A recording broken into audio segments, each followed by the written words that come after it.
Assalamualaikum warahmatullahi wabarakatuh.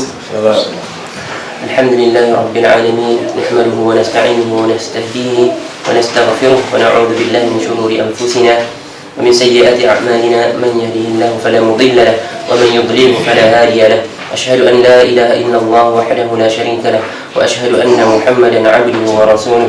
Allahumma salli wa sallim ala nabiyyina Muhammadin wa ala alihi wa ashabihi wa man tabi'ahum bi ihsanin ila yaumiddin, amma ba'd. Inna asdaqal hadithi kitabullah wa khairal hadyi hadyu Muhammadin sallallahu alaihi wasallam wa syarral umuri muhdatsatuha wa kullu muhdatsatin bid'ah wa kullu bid'atin dhalalah wa kullu dhalalatin fin-nar. Jaranillahu wa iyyakum minal bid'ah wa minadh dhalalati wa minan nar. Amin Allahumma amin.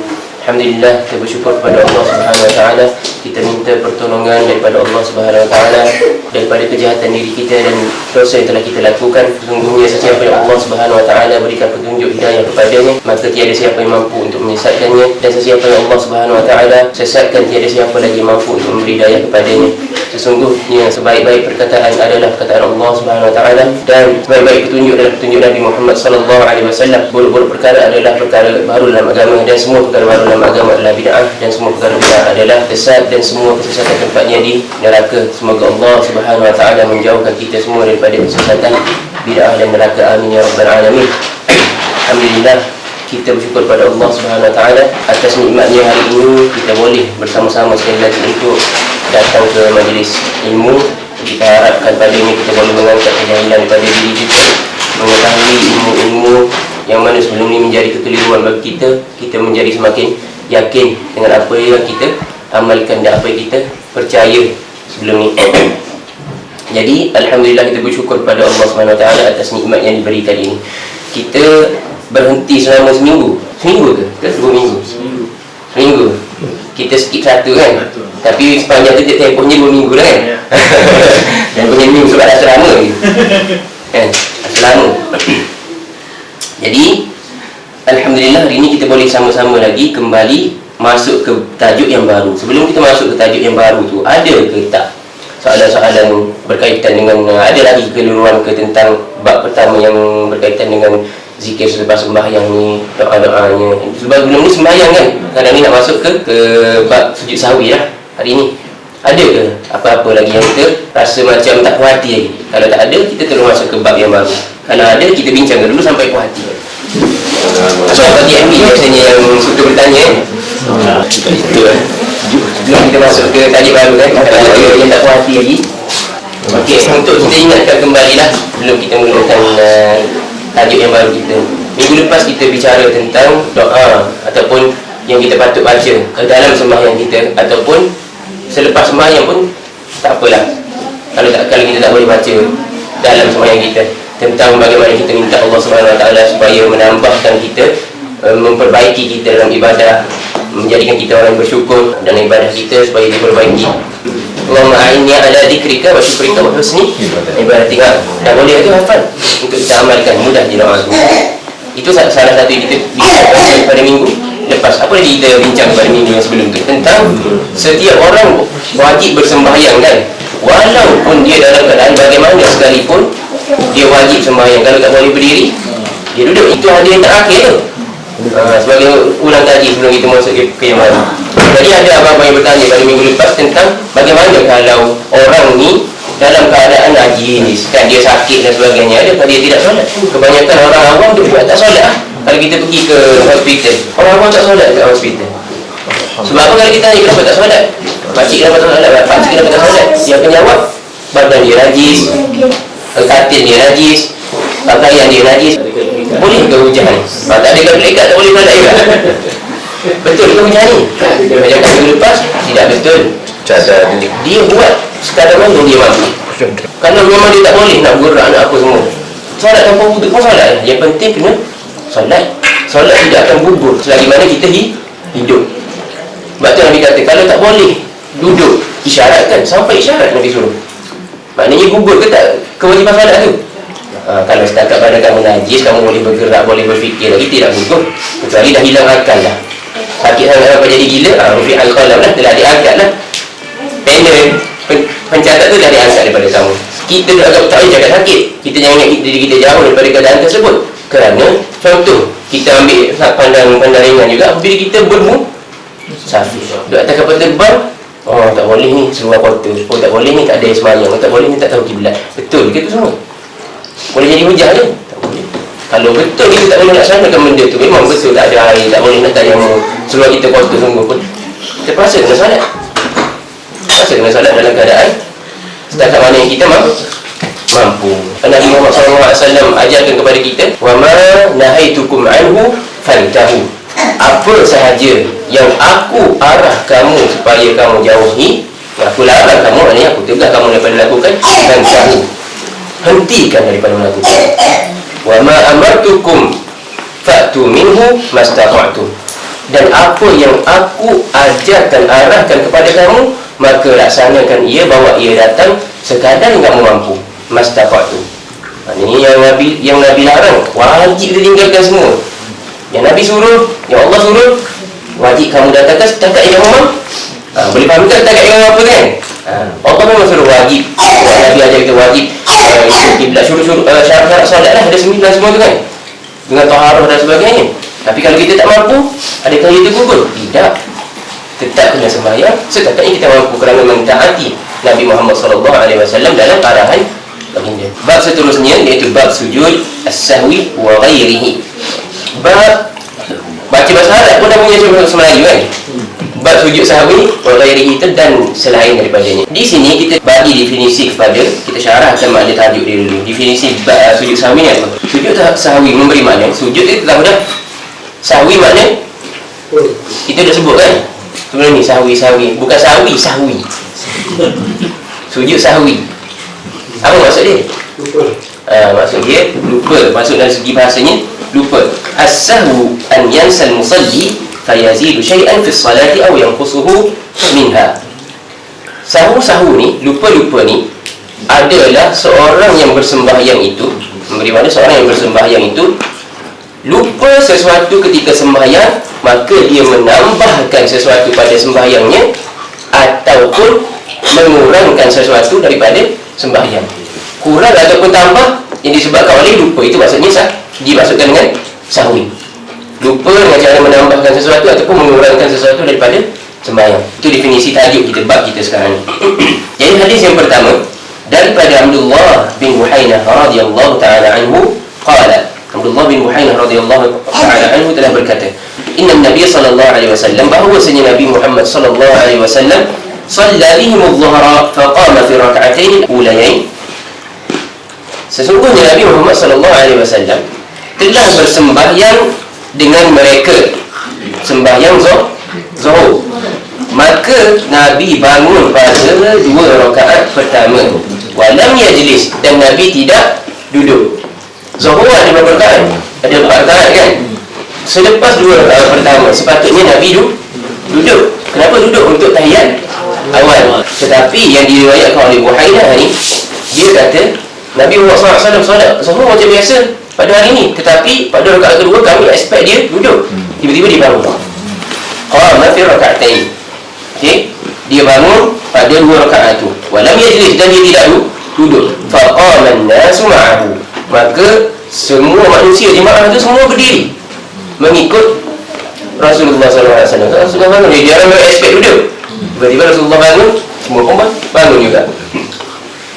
Hatta idza qada as-salah, sehinggalah apabila Nabi selesai sembahyang, wantazara an-nas taslimahu, dan manusia menunggu Rasulullah sallallahu alaihi wasallam memberi salam. Sebab dah habis sembahyang, maknanya rakaat keempat dah. Lepas tahiyat, manusia expect untuk apa? Jemaah expect Nabi buat apa? Salam kan? Tiba-tiba wasajada, manusia tunggu untuk tunggu Nabi bagi salam. Kabbara, tiba-tiba kabbara wa huwa jalis, Nabi pun bertakbir. Orang ingat assalamualaikum, tiba-tiba bunyi Allah Akbar. Dalam keadaan duduk tu Nabi tiba-tiba takbir Allahu Akbar, wa sajada sajdataini qabla an yusallim, dan Nabi pun sujud dengan 2 kali sujud sebelum dia bagi salam. Ini sumber kenapa kita disyariatkan sujud sahwi, kerana Nabi berlaku pada dia lupa. Memang Allah sengaja, dia manusia biasa, Kadang-kadang Allah sengaja lupakan dia untuk mengajar kepada kita. Sebab kita manusia, kita akan lalui perkara lupa ni, kan? Benda-benda lupa kita akan lalui untuk menjawab ataupun memberi cara kepada kita, petunjuk dan hidayah kepada kita apabila berlaku pada kita perkara yang sama. Allah jadikan Nabi tu lupa supaya kita boleh jadikan dia sebagai contoh apabila lupa macam mana nak buat dan nak bertindak. Nabi sebut Allahu Akbar dan Nabi sujud sebanyak berapa kali? 2 kali. Kemudian baru Nabi bagi salam. Akhrajahu sab'ah wa hadha lafzul Bukhari, dan ini lafaz yang ada dalam Sahih Bukhari. Dinyatakan kat sini, kalau hadis diambil pada mana dinyatakan ini daripada Sahih Bukhari. Wa fi riwayat di Muslim, dan riwayat yang lain, hadis yang sama, riwayat yang lain ada dalam kitab Sahih Muslim. Dia kata yukabbiru fi kulli sajdatin wa huwa jalis. Dia ada tambahan yang mengatakan bahawasanya Nabi ini bertakbir pada setiap kali sujud dalam keadaan dia duduk. Ini tak bangun. Sujud dia 2 kali dalam keadaan duduk saja. Duduk antara 2 sujud saja dia buat dalam keadaan duduk. Dan dia nak sujud tu dia bertakbir. Fasajada an-nas ma'ahu, dan manusia pun sujud bersamanya. Manusia yang duduk tunggu tadi kan, tunggu Nabi nak ni, tiba-tiba dia bunyi Nabi takbir dan Nabi sujud. Manusia semua pun ikut takbir dan sujud. Maka nama nasiya minal julus, untuk menjadi, ni hadis daripada riwayat ni daripada Muslim. Ada tambahan ni daripada riwayat Muslim ni menyatakan untuk menjadi, menggantikan tempat yang dia lupa, iaitu duduk ketika tahiyat awal. Sujud sahwi 2 tu untuk menjadi pengganti kepada apa yang dia lupa, iaitu tahiyat awal. Dia lupa dengan cara yang kat sini, dia lupa dengan cara mengurangkan sesuatu daripada sembahyang. Ingat tak definisi tadi? Definisi sahur kan? Sama ada apa ataupun kurang. Kalau kurang, ini cara ni, iaitu kita sujud sahwi 2 kali sujud sahwi selepas ke sebelum salam? Sebelum salam. Kemudian lepas sujud sahwi baru bagi salam. Ini cara yang Nabi ajar kalau kita terlupa dengan cara mengurangkan sesuatu daripada sembahyang kita. Bagaimana pula dengan bacaan? Tak ada sebut dekat sini bacaan. Sampai ke sekarang ni tak ada lagi sebut. Kita pergi hadis seterusnya kalau semua dah jelas. Daripada Abi Hurairah radhiyallahu ta'ala anhu, dia berkata, qala dia berkata, sallan Nabi sallallahu alaihi wasallam ihda salatai al-'ashi rak'atain. Nabi Muhammad sallallahu alaihi wasallam kata Abu Hurairah telah sembahyang salah satu daripada 2 sembahyang al-'ashi. Al-'ashi adalah sembahyang yang dilakukan sebelum masuk waktu, daripada timbul matahari sehingga masuk waktu maghrib. Itu kita panggil ashi, al-'ashi. Jadi di sini Abu Hurairah kata, dia sebut ni perkataan orang tak guna lah pada zaman sekarang ni. Tak ramai orang sebut dalam kitab-kitab buku lama ada digunakan. Abu Hurairah guna, dia kata Nabi sembahyang salah satu daripada 2 sembahyang ashi. Ashi ni antara waktu matahari terbit hingga waktu matahari terbenam. Ada berapa solat? 2 lah kan, sebab matahari terbenam tu solat maghrib. Selepas matahari terbit, iaitu waktu syuruk, ada apa solat zuhur yang akan datang kemudian kan. Daripada waktu syuruk tak ada solat lagi sehingga matahari tergelincir baru ada solat zuhur. Kemudian ada satu lagi, apabila bayang dah sampai kepada 2 kali bayang sesuatu benda tu, masuklah solat asar. Ingat kita ada ni, ada waktu solat ni. Bulan puasa dah lepas kan, kita belajar dekat rumah Kak Inas ke Kak Inas, benda kita ingat. Bulan puasa dah lepas tu kita belajar hadis tentang waktu-waktu solat ni kan. Dia cerita tentang solat isyak macam mana, sepatutnya waktu dia yang sebenar. Ingat tak? Kena ingat ni, abang ni ingat ni. Sekali bayang kan? Sekali bayang, sekali ganda. Kalau sama dengan tu, tak lagi. Okey, sekali ganda bayang maka dah sah. Maknanya kita cakap kat sini, kalau salatul ashi ada berapa solat? 2, zuhur dan asar. Sekarang ni orang-orang kata Nabi sembahyang salah satu daripada 2 sembahyang ni. Mana satu dia tak nyatakan, dia salah satu. Yang penting kita tahu 2 tu 4 rakaat kan. Itu yang nak bagi tahu. Tapi pada waktu ni dah salatul ashi, mungkin dia lupa. Dia kata Nabi sembahyang 2 rakaat. Salatul ashi dua-duanya 4 rakaat kan. Zuhur 4 rakaat, asar 4 rakaat. Tiba-tiba Abu Hurairah kata salah satu daripada sembahyang Asyi yang sepatutnya 4 ni, Nabi solat pada hari ni sebanyak berapa? 2 rakaat. Thumma qama ila khashabatin fi muqaddami masjid. Kemudian sudah Nabi dah sembahyang 2 rakaat, Nabi pun bangun ke tempat satu kayu, ada kayu kat situ. Nabi duduk kat tempat kayu itu yang berada di hadapan masjid. Fa wada'a yadahu 'alaiha. Nabi pun letak tangan di atas kayu tersebut. Wa fil qaumi Abu Bakar wa Umar. Dan dalam jemaah itu terdapat Abu Bakar, ada Abu Bakar dan ada Umar. Maknanya sahabat yang besar-besar lah. Abu Bakar dan Umar dia solat bersama Nabi pada waktu itu. Nabi solat 2 rakaat, Nabi pergi ke depan, Nabi pegang kayu. Dalam jemaah ada Abu Bakar dan Umar. Mereka tak kata apa-apa. Fahabak an yukallima. Abu Bakar dengan Umar tak berani tak berani nak tegur. Habah, Nabi ni ada haibah. Pasal mana juga haibah? Bukan? Tak faham ni? Ada gah dia kan. Kita rasa kalau orang yang ada gah dia rasa takut nak cakap kan. Orang yang besar-besar. Ini Nabi daripada Allah SWT. Mana kita tak ni? Kita tak ada kehaibatan. Mungkin hebat tu berasal dari perkataan tu kot. Berasal dari perkataan Arab, haibah kot. Jadi hebat tu. Jadi orang awam tadi, haibah. Ada haibah, ada gah dia. Kan? Nak panggil lah ni. Jadi yang kita nak ambil maknanya, 2 orang ni tak berani nak bagi tahu kerana ini Nabi. Mungkin turun wahyu yang baru mengatakan solat sekarang ni dah jadi 2 rakaat dah. Tak berani nak tegur kerana ini Nabi. Wa kharaja sur'an nas faqalu. Kemudian dia keluar dan manusia berkata, jemaah ni berkata lah, jemaah orang ramai, bukan Abu Bakar, bukan Umar. Yang berani berkata bukan Abu Bakar dan Umar. Mereka pun berkata, aku siratis salat, adakah sembahyang telah dipendekkan? Bertanya pada Rasulullah, adakah sembahyang telah dipendekkan? Sebab sebelum ni kami diajar oleh Rasulullah 4 rakaat turun asar. Tiba-tiba yang ni asar, Nabi pergi ke depan, Nabi pegang kayu dan nak keluar.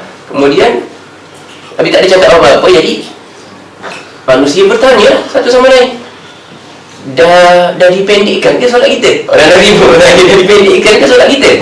Wa rajulun yad'u Nabi sallallahu alaihi wasallam dzal yadain. Dan ada seorang lelaki daripada kaum ni, daripada jemaah ni, Nabi memanggil dia, menggelarkan dia dengan nama Dzal Yadain. Dzal Yadain memberi makna, ni gelaran lah, Dzal Yadain ni gelaran. Macam nama lah nama dia Dzal Yadain. Nama dia yang sebenar Qurbaq bin Amr As-Salmi, tapi gelaran dia Dzal Yadain. Dia ada dalam jemaah tersebut. Faqala, Dzal Yadain yang bercakap. Dzal Yadain pun kata pada Rasulullah sallallahu alaihi wasallam, ya Rasulullah, orang yang tak berani cakap. Duk tertanya sama sendiri, adakah telah dipendekkan sembahyang? Tiba-tiba Dzal Yadain ni berani.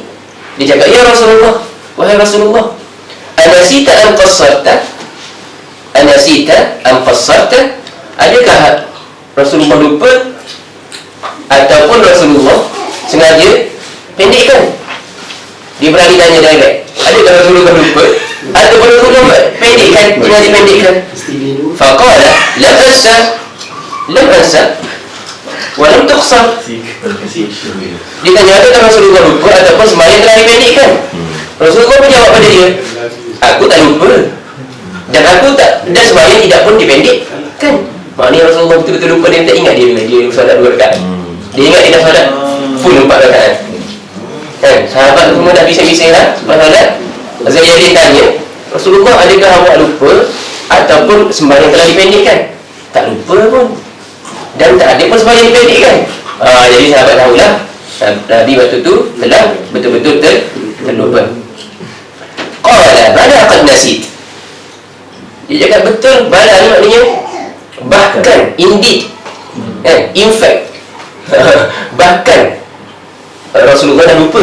Jadi dia cakap betul, cakap direct, ya Rasulullah dah lupa. Bala qad nasit fa shalla rak'atain. Kemudian Rasulullah SAW bila Dzal Yadain dia cakap macam tu, dia pergi balik, dia solat balik 2 rakaat. Manusia ikutlah belakang dia. Berapa dia tambah? 2 rakaat. Fa shalla rak'atain, 2 rakaat. Ni bukan 2 rakaat sunat ni, 2 rakaat yang tak ingat tadi. Tadi dah solat 2 rakaat, tinggal lagi berapa rakaat?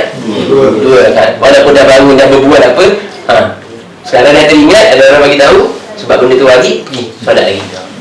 Tinggal lagi berapa? 2 rakaat. Abu Hurairah kata, maka Rasulullah SAW pun sembahyang lagi 2 rakaat. Thumma sallam. Kemudian Rasulullah pun bagi salam. Tadi lupa duduk duduk tahiyat kan? Tapi sujud dulu baru bagi salam. Di sini hadis Abu Hurairah kata ditambah 2 rakaat kemudian salam. Nanti dulu baca sampai habis hadis dia. Semua kabar. Dah bagi salam tu, kemudian lepas bagi salam, kabar dia bertakbir. Rasulullah bertakbir. Fasajada misla sujudihi aw afwal. Maka Rasulullah SAW bila bagi salam, dia bertakbir dan dia sujud. Seperti dengan sujud yang sama seperti sujud yang biasa ataupun lebih panjang sedikit. Ataupun lebih panjang. Thumma rafa'a ra'sahu. Kemudian dia mengangkat kepalanya daripada sujud lah, mengangkat kepala itu maknanya duduk balik antara dua sujud, wa kabbar, dan dia bertakbir. Muttafaqun alaih. Lafaz ini sama dalam Bukhari dan Muslim. Ini level yang tertinggi dah ni. Muttafaqun alaih ni dalam Bukhari dan Muslim ada. Barangkali yang Hafiz. Wal lafzu lil Bukhari, dan lafaz ini diambil daripada kitab Bukhari. Maknanya kalau kita lupa sembahyang, kita lupa buat rakaat, jangan kita pergi balik. Kalau dah teringat kita kata Allah kan, batal lah solat tadi sebab buat 2 rakaat, patutnya 4. Lepas tu duk berbual apa semua lah. Betul tak? Duk berbual, dia bercakap apa semua lah. Tiba-tiba teringat kena solat balik 4. Kalau ada ilmu, dia tahu hadis, kita tambah berapa? 2. Sebab tadi dia tak kira kesalahan kerana kita lupa kan. Yang kesalahannya apabila buat-buat lupa. Yang tu lagi. Buat-buat ni masalah. Buat-buat satu masalah besar. Kalau lupa, tak ada masalah. Allah Subhanahu Wa Taala dia dah angkat panel daripada orang yang lupa sehingga waktu dia ingat. Kalau dia ingat, dia masih lagi relax dulu. Masa tu mula start balik panel bergerak. Kan? Inna Allah tajawaza an ummatil khata' wal nisyan wa mastukrihu alaih. Nabi kata sesungguhnya Allah Subhanahu Wa Taala telah memaafkan daripada umatku khata', kesalahan. Nombor 2, nisyan, dan lupa. Wa mastukrihu alaih, dan apa yang mereka dipaksa melakukannya. Allah dah ampunkan 3 benda ni. Kalau betul kita dipaksa, tak ada masalah, tak boleh bimbang. Tapi kalau betul kita dipaksa dengan nyawa kita, kalau kata kamu jangan solat ni, kalau kamu solat aku tampar, paksa ke mana? Tak lagi kita kata apa, aku solat dia tampar. Jangan Allah paksa ni benda yang kita tak boleh tahan. Dia pegang dah pelayar, dia boleh ni pegang pelayar nak potong tangan kita, jadi contohnya. Kalau macam tu tak apa. Dan dia mampu buat, dia tahu dia mampu buat. Kalau orang kata kau solat hari ni aku potong jari kau, dia duduk kat sana mereka ni. Lepas tu dia kata terpaksa lah, boh kata macam ni, paksa. Betul ke tu? Tak betul. Dia ada syarat-syarat je, paksaan ni macam mana? Kena belajar pula. Yang mudah kita, saya ni terpaksa lah ambil riba, terpaksa lah ambil tu ambil ni. Jangan mudah. Benda perkataan terpaksa, ada syarat dia, kena belajar juga, kena tahu juga. Yang mudah benda-benda macam ni. Sebab Nabi kata, apa sahaja yang aku larang kamu kena jauhi kesemuanya. Yang mana yang kamu boleh, yang ringan sedikit, iaitu buat perkara yang wajib. Dan apa sahaja yang aku suruh kamu lakukan, kamu boleh datangkan ia setakat yang kamu mahu. Benda yang haram memang wajib kita ni, kecuali melibatkan nyawa kita lah. Sebab Nabi kata fantahu, apa sahaja aku larang kamu, fantahu, jauhi, berhenti dan jauhi. Jadi bahaya tu buat riba, buat apa jangan mudah. Riba sebab benda ni dilarang. Jangan kita ambil mudah.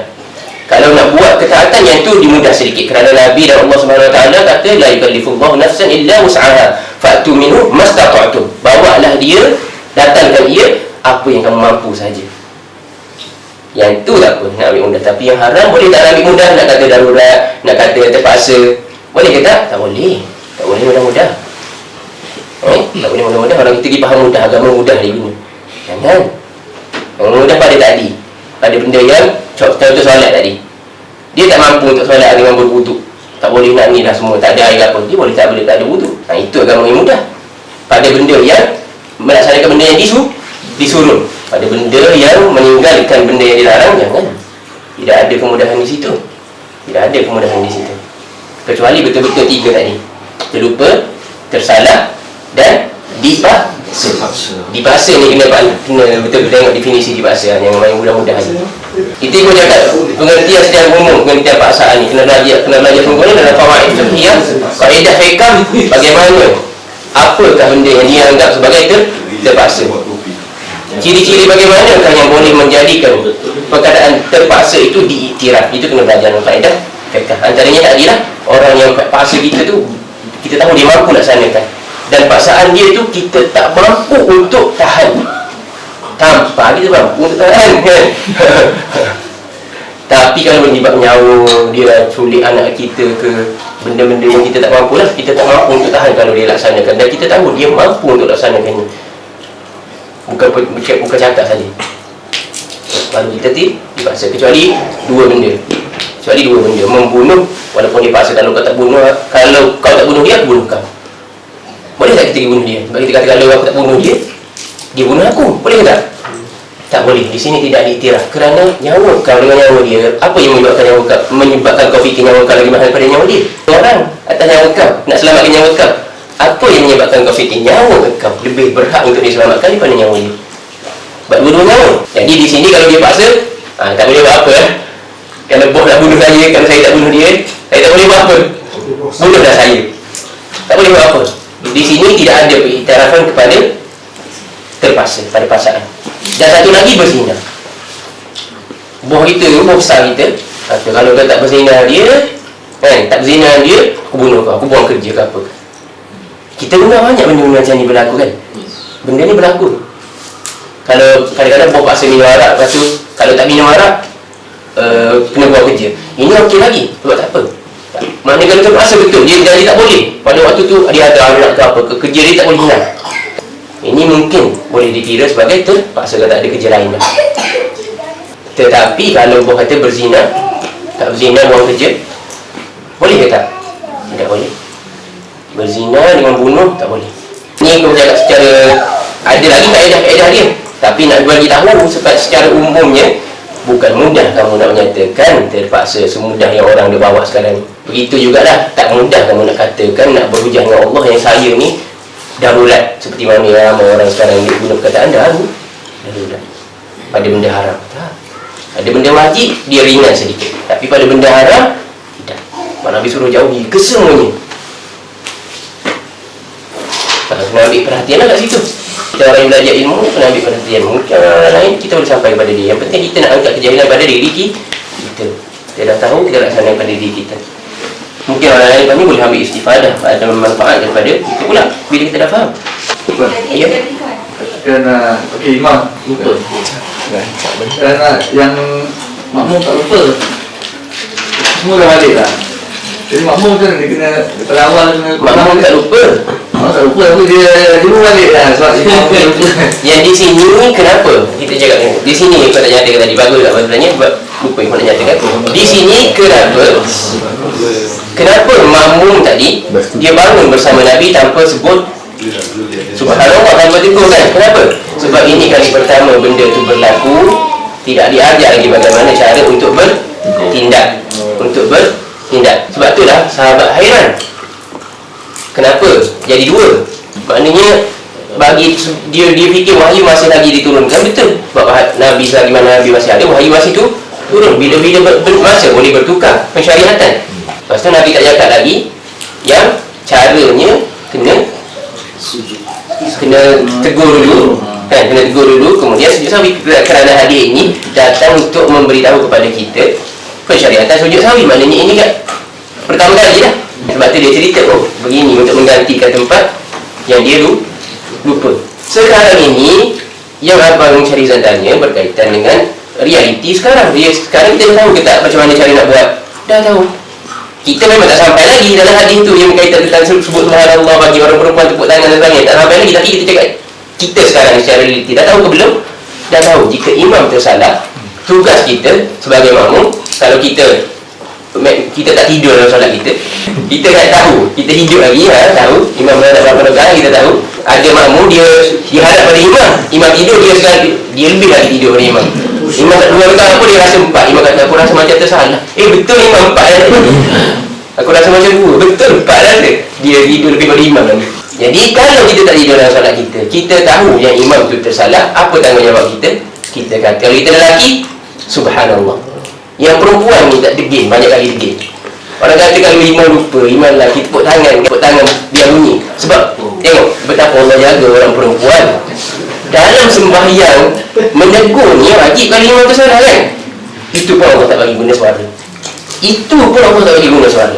Nak supaya kita guna otak. Yang mana Ustaz Husan nak cakap kat TV apa semua kan. Sembahyang menegur orang sembahyang yang salah, wajib kita wajib kita sebenarnya besar tanggungjawab dia kan. Itu pun Allah suruh guna suara. Padahal kalau guna suara subhanallah dapat pahala lagi, zikir. Itu pun Allah larang. Ajaran dia apa? Tepuk. Habis tu hujah apa lagi kamu nak ni? Hujah apa lagi kamu nak guna yang kamu boleh letakkan diri kamu di hadapan khalayak berceramah? Berceramah okey lagi, dia baca Quran tu macam menyanyi. Hujah apa lagi? Tegur tu imam salah pun tak boleh guna suara. Hujah apa lagi kamu nak guna? Gunakanlah akal kita. Benda ni kalau bagi Ifah malam kena nak ulang balik semua makan masa. Tapi pada abang-abang yang datang dah tahu dah belum berapa expect unsur-unsur dia dari dalil dia yang Islam ni betul-betul menjaga orang perempuan. Tak boleh. Ini tambah satu lagi hari ni, iaitu waktu sembahyang pun tepuk. Tapi payah nak ajar orang perempuan ni. Tersalah banyak kali pun dia bukan tepuk, degil kan. Bukan betul, tapi kalau luar sembahyang suara dia paling tinggi kan. Luar sembahyang tu boleh pula popek kan. Itu yang kita misalkan nak tekankan sangat. Bawa ke apa? Cuba panggil laksanakan, amalkan apa yang kita dan yakin benda tu memang janggal kerana kita tak pernah laksanakan.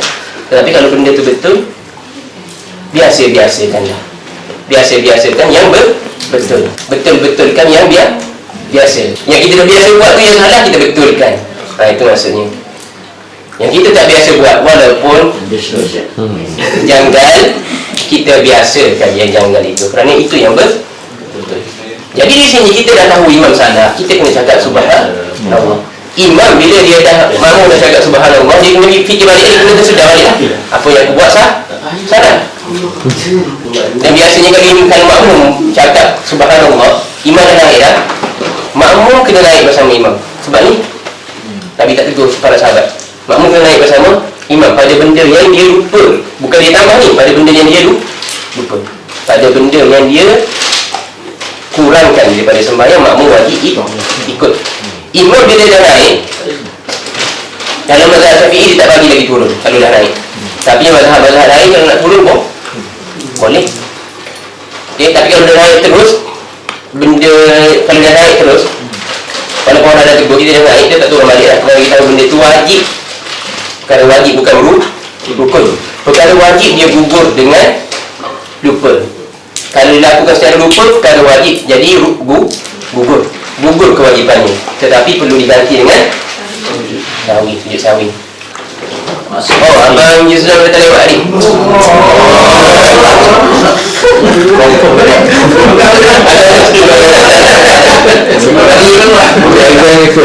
Ini memang bagus. Abang-abang ni pun galang. Kalau ada yang tak faham, tanya direct terus. Bagus. Sebab ni ada haibah dah.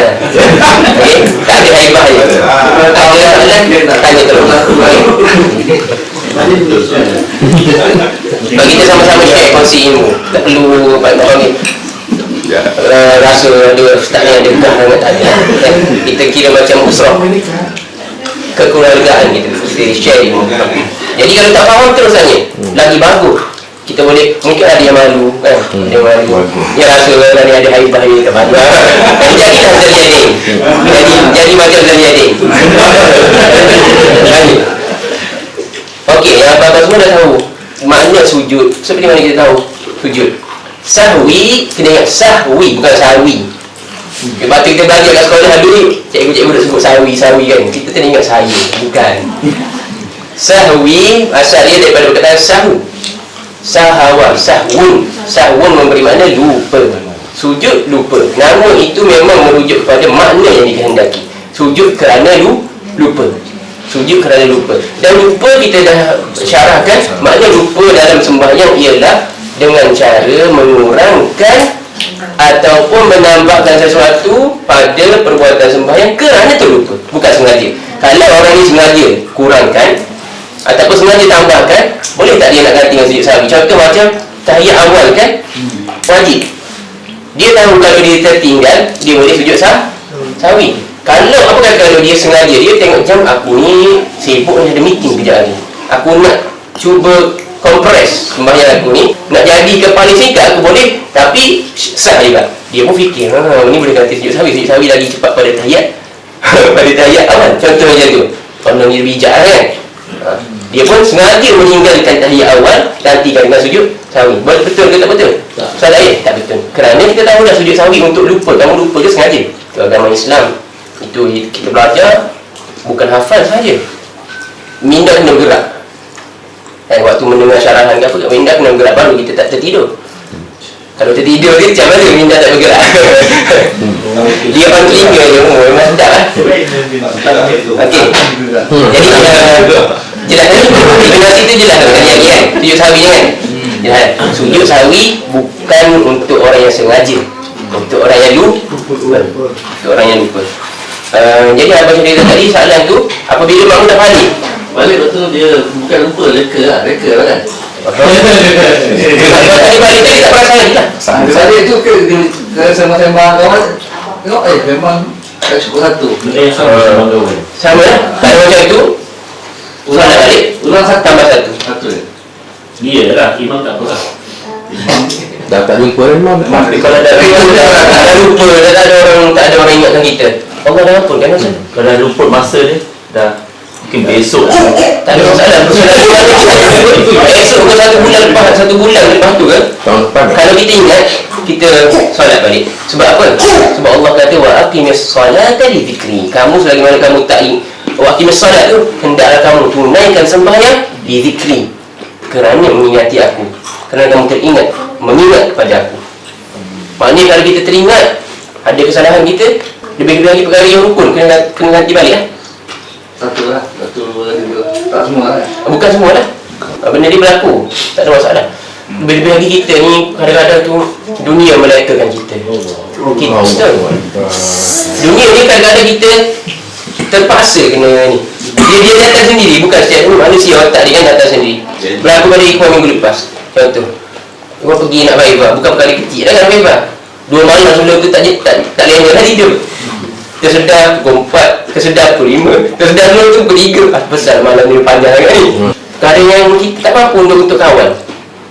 Pergi hari Vaibah, setengah jam lagi, cikgu kata 12 suku suruh ada kat sana. Zuhur masuk ke 12 minit. Kita bertekad dalam hati, aku nak solat Zuhur dulu sebab Vaibah tak tahu makan masa 2 jam ke berapa jam. Tekad dalam hati nak solat dulu Zuhur. Walaupun dalam otak ni macam-macam pada hari Vaibah ni kan. Lepas tu pergi dekat office, dia kata 12.30. Alhamdulillah, hati 12.30 beres. Pergilah solat. Pergi solat dekat musalla. Masuk masbuk, imam dah solat 1 rakaat. Imam masuk masbuk, patutnya kita tambah 1. Masa tu si baik solat berimam, boleh tak tahu kat rakaat ke berapa. Kalau kau nak tahu dalam masa tu, berkat sangat dengan Vaibah. Dalam otak ni tak tahu mana kayan. Tak cakap benda ni kadang-kadang berlaku dan kita kena tahu cara macam mana nak ni kan. Sepatutnya tak berlaku tetapi dah berlaku dah pada Ikhwan. Rakaat ke-3 Ikhwan, rakaat ke-4 imam bagi salam. Ikhwan bagi salam juga. Lepas tu siap zikir. Lepas tu lepas dia zikir tengok aku tadi masbuk macam mana boleh selesai dengan imam. Kan jadi kita tahu 1 rakaat kita telah lupa. Bangun balik. Bangun solat 1 rakaat sujud sahwi. Waktu kita teringat, nak jawab soalan tadi, waktu teringat kamu balik walaupun dah panjang. Nabi nak keluar, Nabi ingat tak? Dia pegang pada kayu, nak keluar lah. Sahabat pun tanya. Nasib baik Zaliadin tanya, boleh orang lain tahu kan? Kenapa Abang Hafiz tahu kan? Senyum panjang bagi belang je.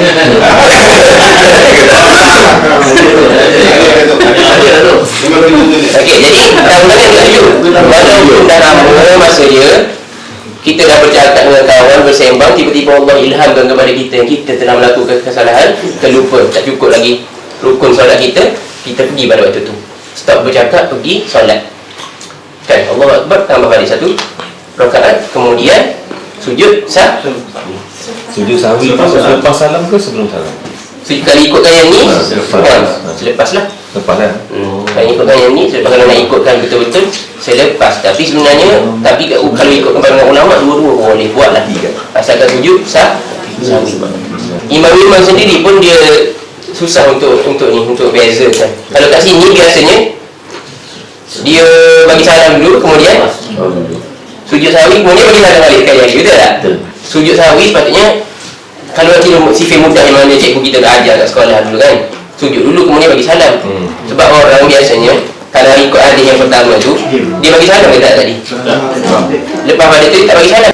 Orang janggal nak buat macam-macam mana pun, dia akan bagi salam, dia alaskan. Orang janggal nak buat.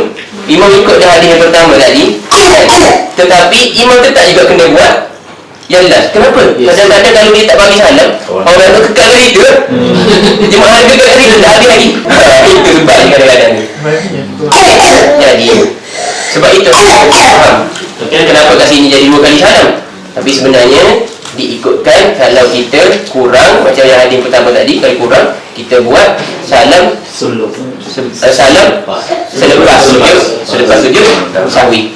Okey, selepas sujud sahwi. Kalau kurang. Cuma itulah confirm lah kalau kat sini pun orang makan kekal duduk macam tu, tak rasa janggal kan, macam tak sudah lagi solat sebab tak salam.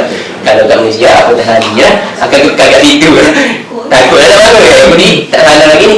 Imam tak salam pun dia akan bagi salam juga sendiri.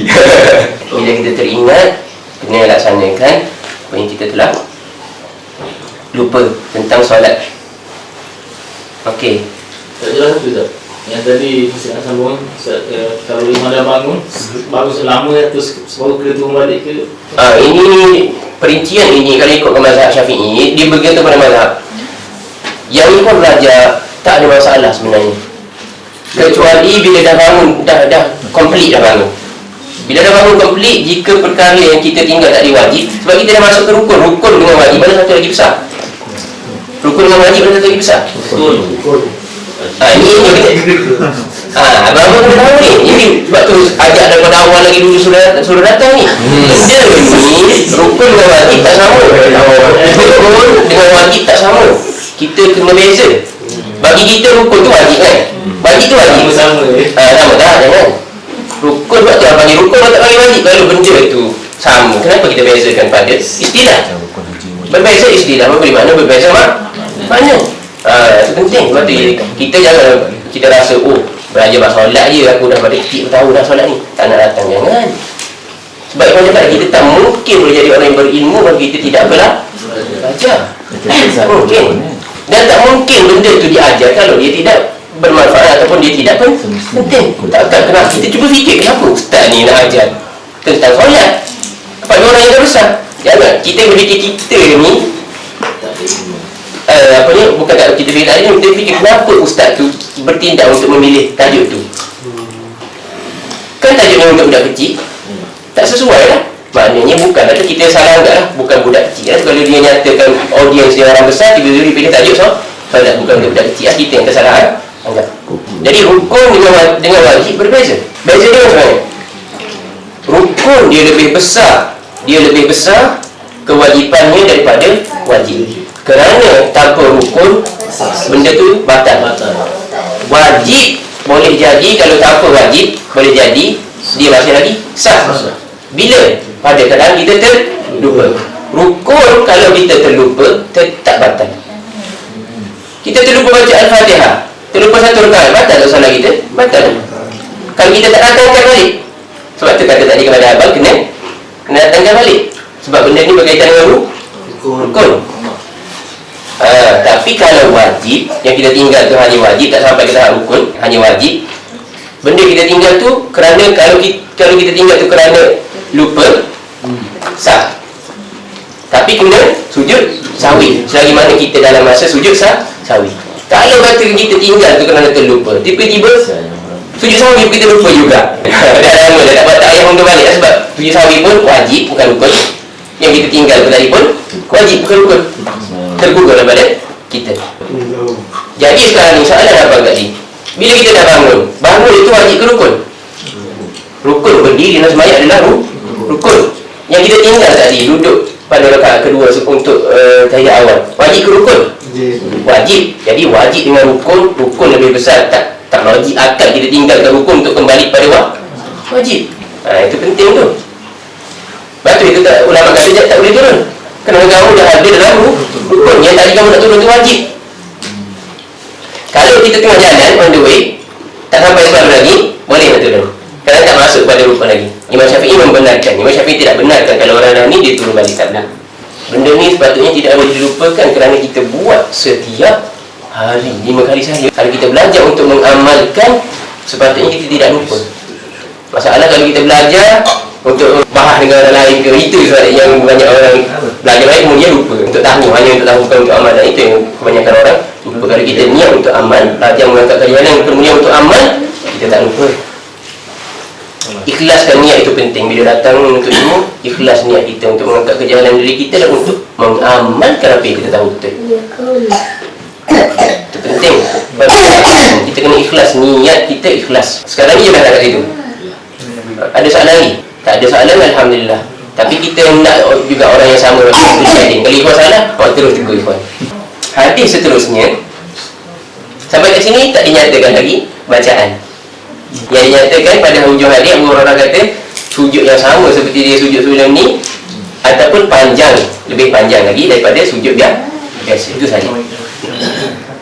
Wa fi riwayat Muslim, dan ada riwayah lain dalam periwayatan Muslim, salatul asr. Sembahyang ini sembahyang apa? Sembahyang asar. Hadis yang sebelum hadis yang dalam Abu Hurairah sebut dalam Bukhari, dalam Bukhari mengatakan salah satu daripada salat al-ashi, lawat asar. Dalam Muslim dia sebut salat asar. Li Abi Dawud, dan dalam Abu Dawud mengatakan faqala asadaqa Zulyadain. Dalam Abi Dawud ada Nabi ada tambahan yang Nabi kata, adakah benar apa yang Zulyadain kata? Maknanya kita faham dalam hadis Abu Hurairah ni, bila Zulyadain tegur dia, terus Nabi pergi salat kan. Dalam hadis Abu Dawud mengatakan Nabi tanya dia untuk make sure, adakah benar apa yang Zulyadain kata? Iaitu aku lupa, aku buat 2 rakaat. Nabi bertanya pada sahabat dia, adakah betul Zulyadain cakap? Fa'alma'u aina'an. Maka sahabat-sahabat yang lain semua pun angguk, tak berani macam Zulyadain. Mereka angguk, mengatakan apa? Betul. Zulyadain kalau bahasa kita panggil apa? Dia bahasa Arab panggil jari. Jari ni dia tidak apa panggil? Terus terang apa bahasa Melayu. Ada istilah dia ke? Ada istilah dia. Dia boleh main with 2 hands because his hands were long. Tengah panjang. Itu nak tanya pada Zulyadain tu makna dia. Tangan panjang yang salah faham. Bahasa Melayu tangan panjang makna lain.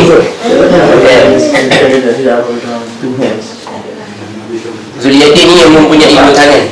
Itu maksudnya sebenarnya. Lepas tu dikatakan lagi fa'umahu, maka mereka pun mengatakan ya dengan cara mengangguk kan. Wahiya fi sahihain, dan ini lafaz ini ada dalam 2 sahih Bukhari dan Muslim. Lafaz faqalu, tapi dengan lafaz yang mereka berkata, bukan mereka mengisyaratkan mengangguk. Dalam lafaz sahihain Bukhari dan Muslim dia sebut mereka kata na'am. Detailnya mereka merayakan satu-satu, dia bagi tahu kita detailnya orang menyampaikan ilmu, amanah ilmu. Fi riwayat, dan ada riwayat yang lain, walam yasjud hatta yaqadahu Allah Ta'ala dzalik, dan dia tidak sujud, Nabi tidak sujud sehinggalah Allah meyakinkan Nabi yang dia telah teluh.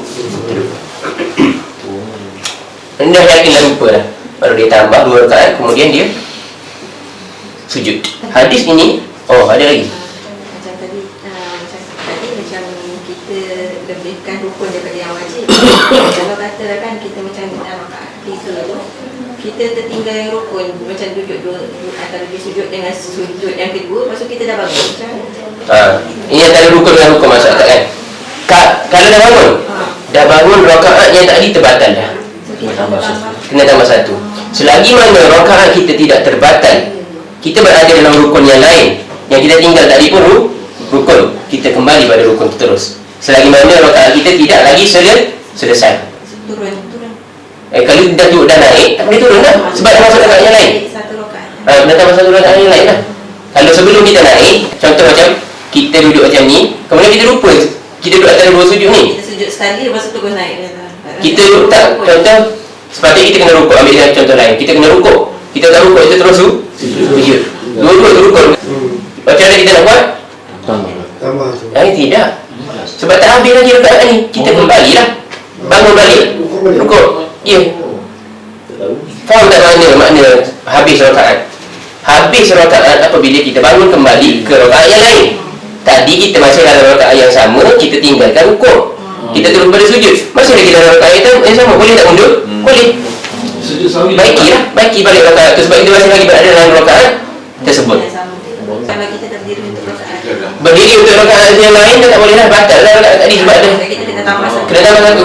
Sebab biasanya kadang-kadang sujud yang pertama, lepas tu macam kita terlupa untuk duduk antara sujud dan sujud yang kedua, kita dah berdiri. Kita Terlupa apa ni? sujud sekali je. Sujud sekali je. Kalau dah berdiri, Habisnya. lupakanlah rakaat. Kita tambah satu. Kirakan yang saya berdiri ni untuk rakaat tadi. Yang saya lupa tadi. Kalau nak repair sebelum naik lah. Sebelum naik tu boleh repair lagi. Kalau punya repair tu kena sujud sawi tak? Sujud sawi. Boleh tak? Kerana kita lupa. Kan? Kita lupa. Dan kita teringat waktu tu, alhamdulillah. Kalau kita teringat lewat nanti, kena solat lagi. Tambah lagi yang tu yang lupa tu kan.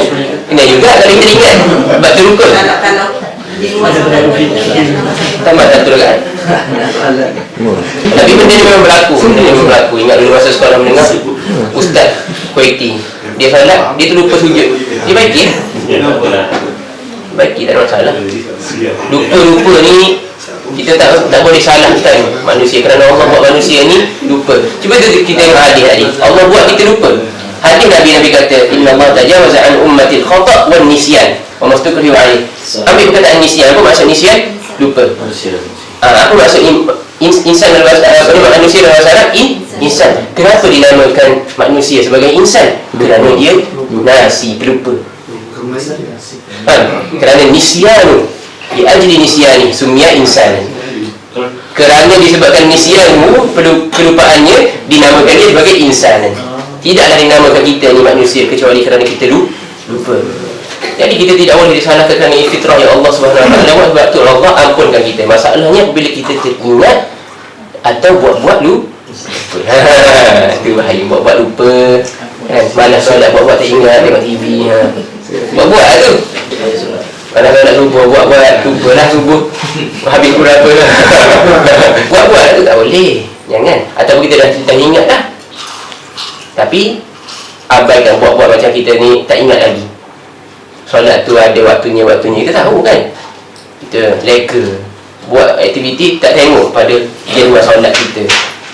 Contohnya, itu buat-buat lupa. Ya orang kata lupa tu dah awak kena solat. Itu yang kau maksudkan dengan buat-buat lupa tu. Abang yang pelik, ada istilah buat-buat lupa memang ada. Yang dah tahu jadual dia solat dia tak susun aktiviti dia mengikut jadual solat ni, buat-buat lupa. Buat-buat lupa tanggungjawab dia kepada Allah Subhanahu Wa Taala. Jadi dah terjawab dah. Alhamdulillah. Dia tidak mendahului peristiwa. Peristiwa tak ada apa-apa.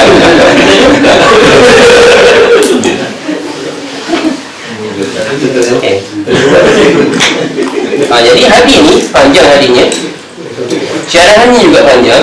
Syarahannya berkaitan adalah wal hadithu yadullu, dan hadis ini kata Syekh yadullu menjadi dalil, membuktikan alawatan ala mas'alah sujud as-sahwi anna niyat al-khuruj min as-salah wa qat'aha, menunjukkan bahawasanya niat untuk keluar daripada sembahyang, niat untuk keluar sembahyang, maknanya kita bagi salam tu niat untuk keluar salat dah siap dah. Ini hadis menunjukkan bahawasanya niat untuk keluar daripada sembahyang dan memotong sembahyang itu, menghabiskan sembahyang, idza kanat buna'an ala dhanni tamam, sekiranya kita niat untuk keluar daripada sembahyang, untuk bangun dan berasal daripada sembahyang itu, sekiranya kita lakukan perkara tersebut kerana kita menganggap kita dah selesai, kerana anggapan kita bahawa kita dah selesai salat, la yujib butlanuha, tidak akan menjadikan sembahyang kita batal.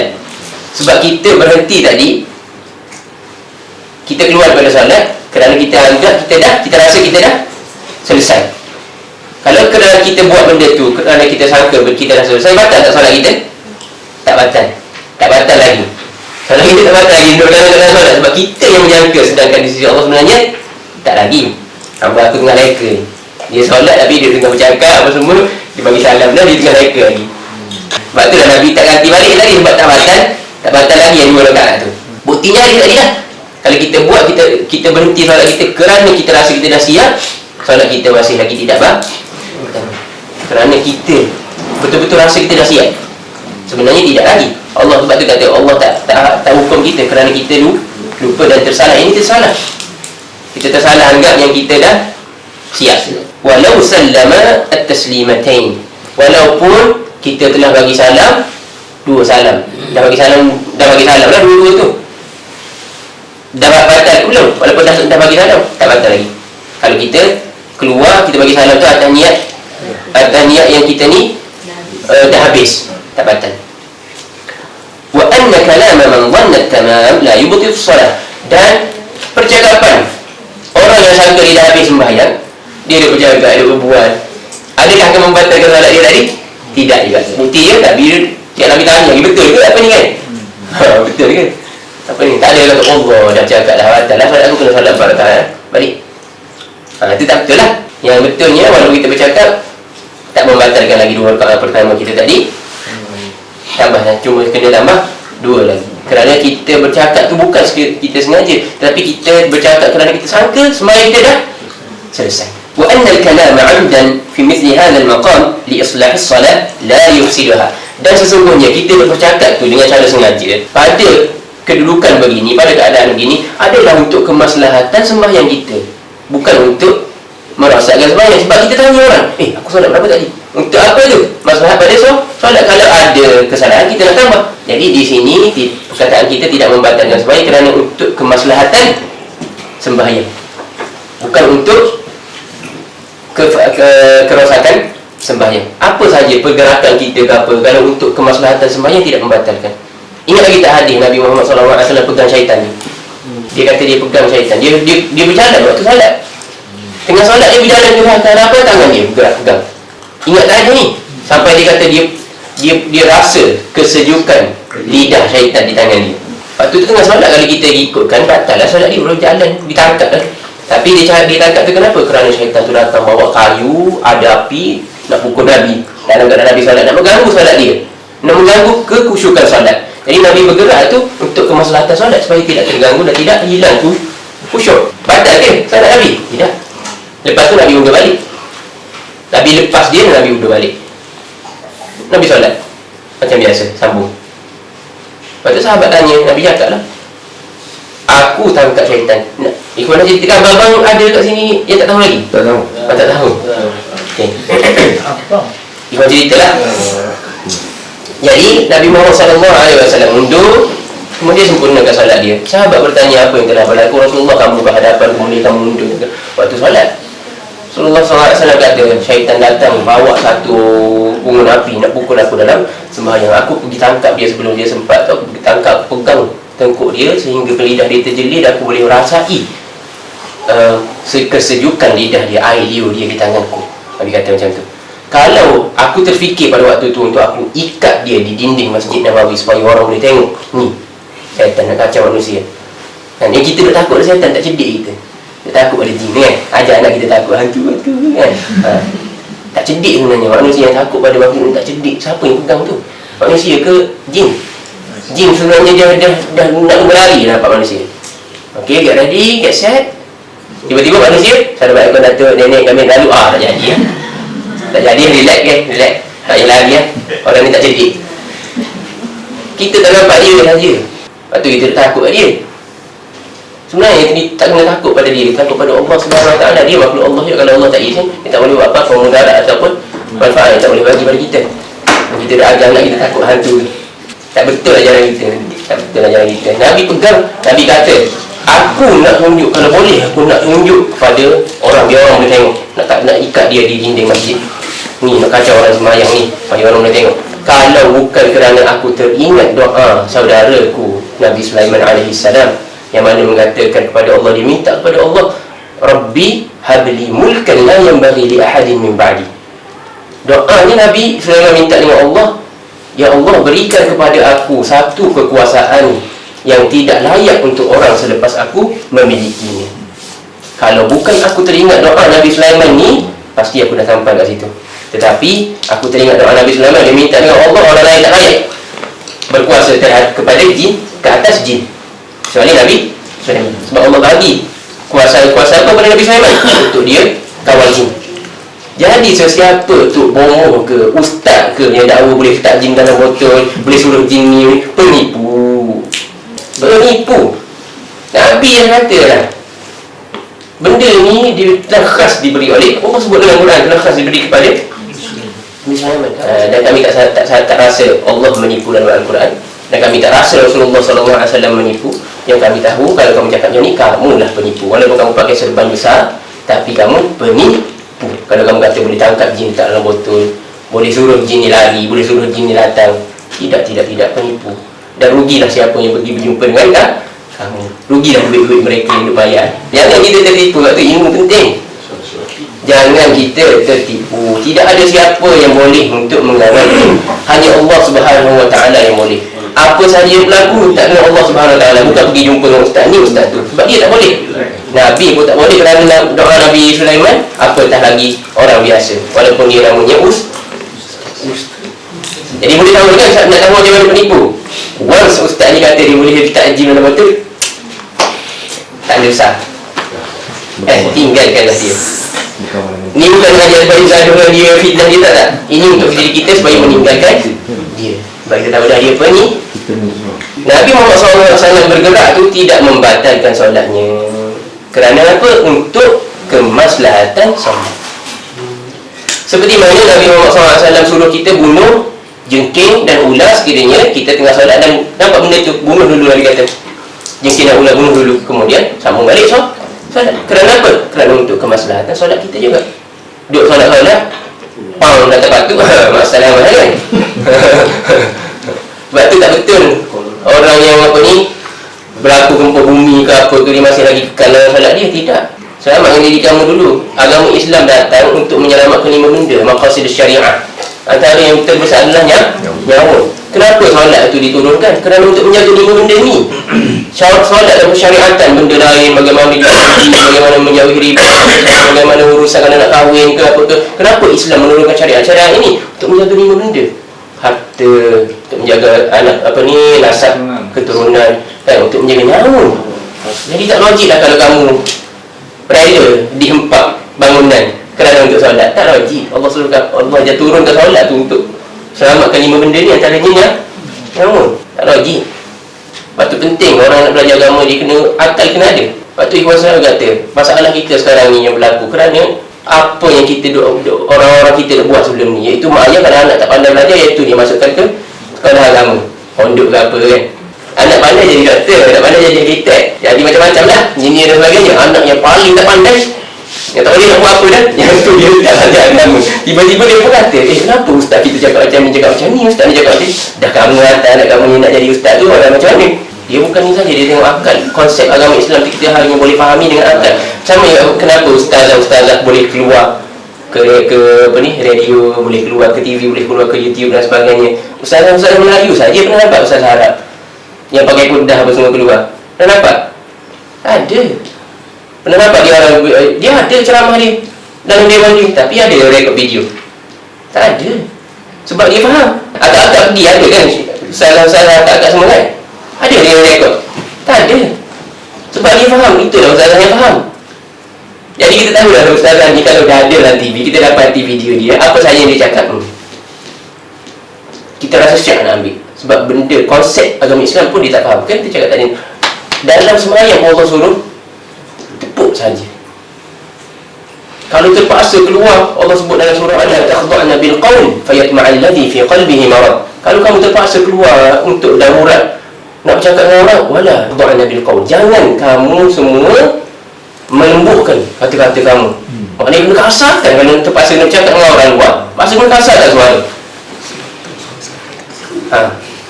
Pada kita kalau dengan suami, itu yang dia kasar kan. Kalau dengan orang lain, tak mudah kan. Betul. Itu dia patut dibetulkan. Jadi kita boleh tahu lah kenapa benda ni. Jadi kita boleh tahu kenapa benda ini kita nampak orang mengajar lain, ada orang mengajar lain tiba-tiba yang diamalkan oleh segelintir masyarakat lain, kita tahu dia tak faham konsep yang benar agama Islam. Dan ramailah yang terikut. Kita yang tahu, kita tak sokonglah benda tu, dan kita ubah untuk amalan diri kita dan keluarga kita sampai kepada orang yang kita sayang dan kawan-kawan kita sampaikan.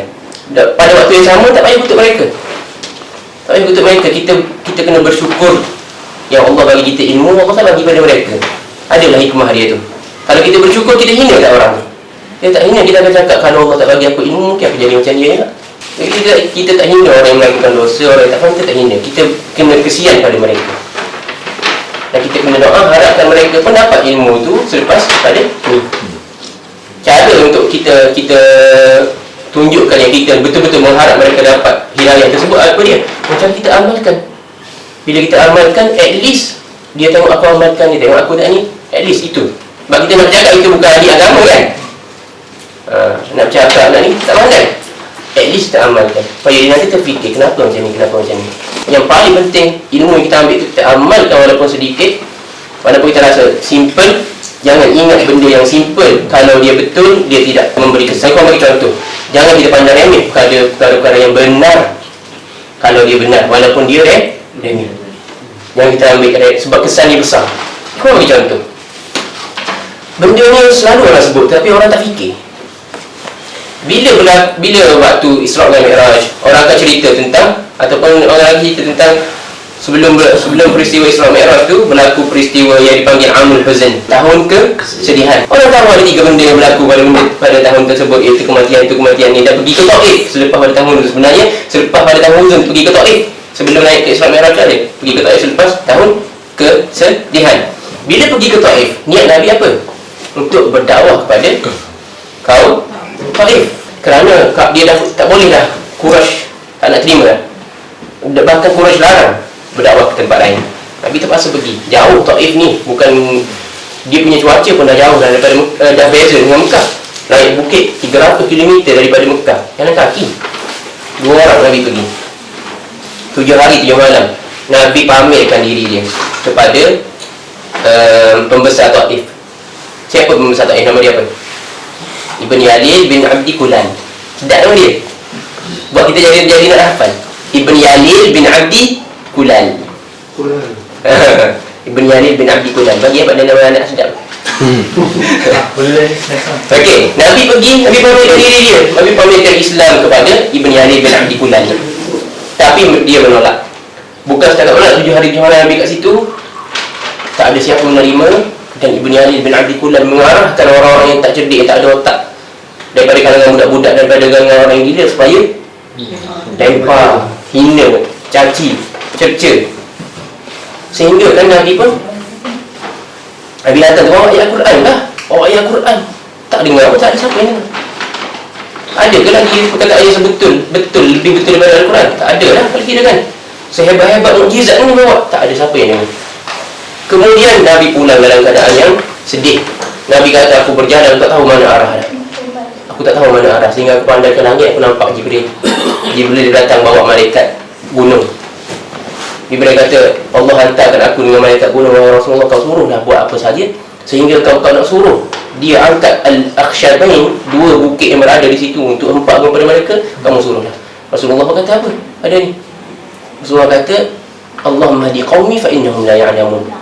Ya Allah, beri hidayah kepada kaumku, sungguhnya mereka tidak tahu. Macam tadi kan, macam kita ni, kita nampak orang yang tak tahu duk buat ni. Sepatutnya kita ikut macam Nabi. Aku harapkan mereka pun dapat hidayah selepas ni. Kita kesian pada mereka, seperti mana Nabi kesian pada mereka. Waktu yang dalam kita mengiktiraf kesalahan mereka, dalam waktu yang sama kita tidak menghina mereka. kita bersyukur Allah bagi kita pengetahuan, Allah bagi kita ilmu yang sebenar, hidayah, nampak apa yang sebenar. Pada waktu yang sama menyatakan kita syukur, kita kesian pada mereka dan mengharapkan hidayah sampai juga kepada mereka. Orang yang kita dah tahu daripada kalangan kita yang boleh dengar apa yang kita nak cakap, kita sampai kepada mereka. Yang ni awak jangan dengar, sepatutnya bukan macam ni, bukan macam ni, macam ni. Walaupun dia ni dah dianggap sebagai orang yang besar, figure yang besar, ikon daripada umat, tetapi tetap yang salah tetap salah. Jadi kembali pada cerita, ada kalau orang yang masuk Islam di Taif, walaupun Nabi guna ayat Quran dan sebagainya, 7 hari 7 malam bukan satu benda yang remeh, kan? Ada kalau masuk Islam? Tak ada. Tetapi dalam perjalanannya Nabi berhenti di 2 tempat, satu kebun tamar, satu kebun anggur. Nabi berhenti, dia jumpa dengan orang di kebun anggur ni, pemilik dia menghantar hamba dia nama siapa? Adas. Dalam perjalanan Taif ni tak ada siapa pun yang masuk Islam kecuali siapa? Adas. Satu orang masuk Islam. Nabi yang terasa lah, sebab Nabi nak pergi dakwah Taif, tiba-tiba orang yang on the way masuk Islam tanpa Nabi ada niat untuk masukkan dia Islam pun. Siapa nama dia? Adas. Tahu tak kenapa dia masuk Islam? Adakah 7 hari 7 malam Nabi guna? Adakah Nabi ajak dia masuk Islam? Tidak. Apa yang menyebabkan masuk Islam? Siapa Abang kat Sintan?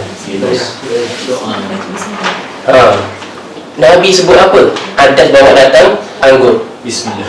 Nabi ambil anggur, Bismillah. Makan. Bukan Allahumma barik lana fima razaqtana wa qina azabannar. Bukan juga Bismillahirrahmanirrahim. Nabi ambil anggur, Nabi Bismillah, Nabi makan. Adas dengar, Adas terkejut.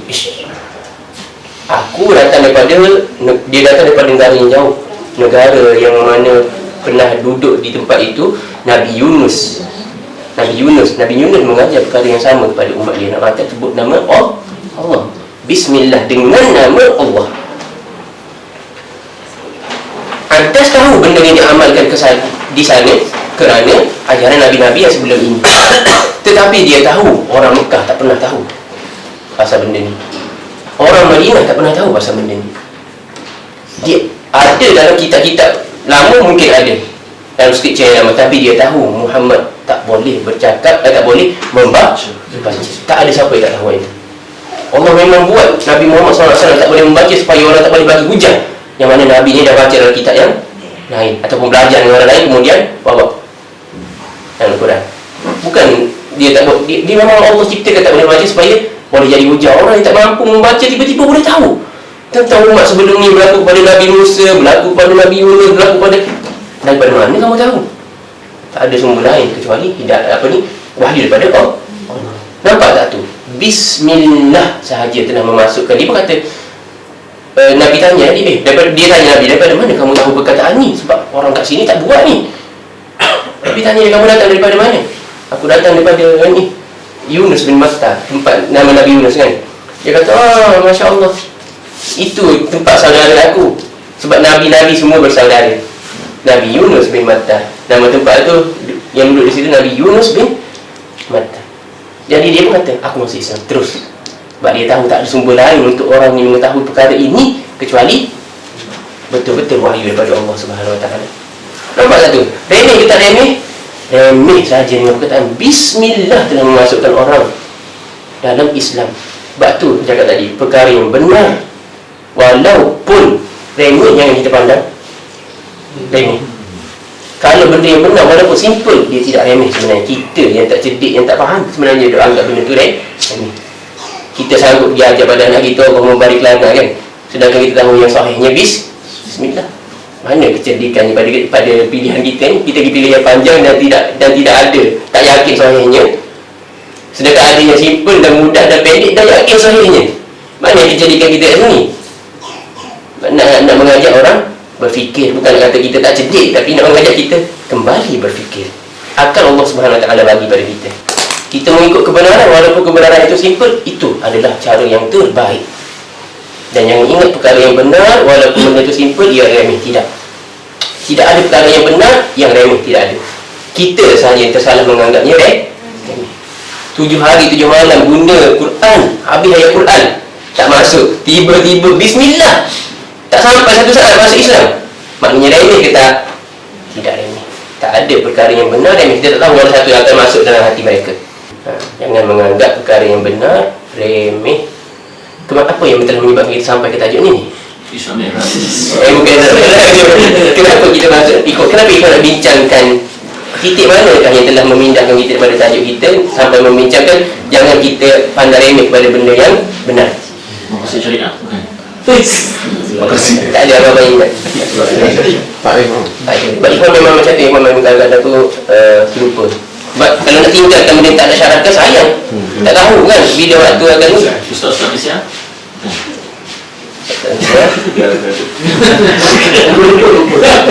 Jangan tanya Ikhwan sebab Ikhwan tak boleh yang penting dapat kita manfaat. Dapat. Betul. Kalau benda betul, walaupun ringkas, walaupun simple, kalau benda tu betul-betul simple yang tak ada manfaat, dia tak akan keluar pada mulut Nabi. Dia boleh keluar dari mulut orang yang duduk kedai kopi, Allah boleh ilham kepada mereka. Kalau dah keluar pada mulut Nabi walaupun satu ayat, benda tu bukan simple. Benda tu tak simple. Jangan anggap hadis kalau dia sahih, kita anggap main-main kita pilih hadis yang dhaif lagi pada sahih. Kalau kita tak faham dah tu, kita tak boleh menilai apa yang keluar daripada mulut Nabi bukan perkara yang simple. Kalau Nabi larang walaupun nampak simple, tidak simple. Kita yang tak tahu. Kalau Nabi suruh walaupun nampak simple, tidak simple. Kita yang tak tahu lagi. Kembali pada hadis kita, yang penting nak dapatkan manfaat, nak bagi manfaat pada abang-abang kita. Dan manfaat itu dah sampai, kita kembali pada hadis kita. Daripada Imran bin Husain radhiyallahu ta'ala anhu, anna Nabiy sallallahu alaihi wasallam shalla bihim fasajada sajdatain. Daripada Imran bin Husain radhiyallahu ta'ala anhu bahawasanya Nabi Muhammad sallallahu alaihi wasallam telah sembahyang bersama mereka. Maknanya Nabi mengimamkan mereka. Fasaha, dan Nabi pun lupa. Nabi sembahyang dengan mereka, kemudian Nabi lupa. Fasajada sajdatain, dan Nabi pun sujud dengan 2 kali sujud. Thumma tashahhada, kemudian Nabi bertasyahud, membaca tasyahud. Thumma sallama, kemudian Nabi memberi salam. Diriwayatkan oleh Abu Dawud, Tirmizi, dan hadis ini dihasankan oleh Hakim dan disahihkannya. Tirmizi menghasankannya, Hakim mensahihkannya. Maknanya hadis ini hadis yang sahih juga. Di sini yang kita tak pernah tengok ni versi yang lain ni kan, iaitu apabila dia lupa, dia sujud dua sujud, kemudian selepas sujud tu baru dia tahiyat akhir. Yang ni sebelum tahiyat akhir kan. Tak pernah tengok versi ni kan. Tak pernah tengok versi ni. Tapi ada ke tak versi ni sahih ke tak? Sahih. Dia sujud sahwi, kemudian baca tahiyat, kemudian baru salam. Versi ni juga sahih. Kalau ada orang buat macam ni, kita tahu, kita ada ilmu, kita tahu, kita tak perlu tegur dia, kita tak perlu subhanallah kat dia. Tapi kalau dia buat kat sini, confirm akan dapat beribu-ribu subhanallah. Dia akan dapat beribu-ribu subhanallah. Dan kita kalau jadi imam, janganlah pandai nak tunjuk pandai pula kan. Kita tahu dah masyarakat kita tak tahu, jangan pandai nak menimbulkan fitnah. Kerana kita tahu apa yang dia orang tahu, apa yang dia orang biasa lakukan, yang biasa tak ada hikmah bagi seorang syekh mendatangkan benda yang masyarakat tidak biasa dengannya, walaupun benda tu betul. Kalau nak buat boleh cakap, saya ni akan lupa. Saya akan lupa, saya akan buat tujuh sahabat geria. Tapi tak akan ada lah benda tu berlaku kan. Dia sebenarnya kena mengajar. Rupa-rupanya tujuh sahabat dah ada versi dia, banyak versi. Baru betul. Pak kali sujud kan? Ikutkan kat sini 4 kali. Jadi kita pergi pada hadis seterusnya. Daripada Abi Sa'id Al-Khudri radhiyallahu ta'ala anhu qala, daripada Abu Sa'id Al-Khudri radhiyallahu ta'ala anhu, dia berkata, qala Rasulullah sallallahu alaihi wasallam, Rasulullah sallallahu alaihi wasallam telah bersabda, idza syakka ahadukum fi salatihi, sekiranya seseorang kamu berasa syak pada sembahyangnya, falam yadri kam shalla, maka dia pun tak tahu berapa dia sudah sembahyang, berapa rakaat dia sudah sembahyang. Berlaku kan pada kita? Kita dah syak dah sekarang ni, berapa aku solat ni? Athalasan am arba'an, adakah 3 ataupun 4 rakaat? Sekarang tengah syak. Maksud syak apa? Definisi syak apa? Was-was sangka. Oh, kalau Tidak yakin. tidak yakin, itu bukan definisi. Itu panggil sinonim kan? Syak apa dia? Was-was. Bukan definisi. Gunakan tanpa Apa maksud definisi? Masuk syak apa?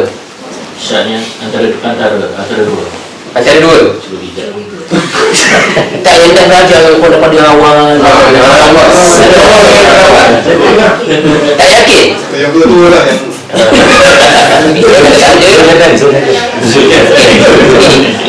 Ikut rehat dan kejap tangan sampai buku dia kan, tapi kalau setengah 1 jam pegang jadi ini sebenarnya sepatutnya kita pelajari benda ni. Mula-mula sekali kita nak menuntut ilmu, benda pertama yang kita nak kena tahu sebenarnya benda ini dia panggil maratibul ilm. Apa makna maratib? Level ilmu, level ilmu. Kerana kita nak menuntut apa? Ilmu. Menuntut ilmu untuk apa? Untuk kita yakin dengan amalan kita. Sepatutnya kena tahu, bila kita sebut syak, aku masuk syak. Bila kita sebut waham, aku masuk waham. Bila kita sebut jahil, aku masuk jahil. Bila kita sebut itulah dia ilmu. Ilmu memberi makna yakin. Apa sahabat yang yakin, yang sama dengan benda yang berlaku, kita yakin benda tu, teori kita, dan teori kita tu betul-betul sama dengan benda yang berlaku. Itu orang panggil apa? Ilmu. Berilmu. Ilmu ni dia kena sampai ke tahap yakin. Iaitu apa? Kalau dia sebut tahap yakin, aku yakin benda ni betul. Aku 100% lah. Kalau dah yakin berapa? 100%. Jadi level yang pertama iaitu level ilmu, level tahap yakin. Bukan syak ni yakin. Yakin saja boleh kita buat sama dengan ilmu. Yakin saja. Bawah pada tu bukan. Bawah pada tu kalau kamu aku rasa dah Nabi cakap macam ni. Ini bukan ilmu. Tak boleh pakai. Aku rasa tak boleh. Itu syak. Itu syak boleh tentu lagi. Ini tengok mana satu syak. Sekarang ni kita ada ilmu 100% kalau kita yakin baru kita boleh cakap aku ni orang yang ada ilmu. Sebab aku yakin ini ada pada Quran, ini pada hadis. Kan? Kalau kamu pun rasa, kalau ustaz sendiri kata saya rasa sah lah semayang, ini bukan ilmu. Ustaz tak ada ilmu.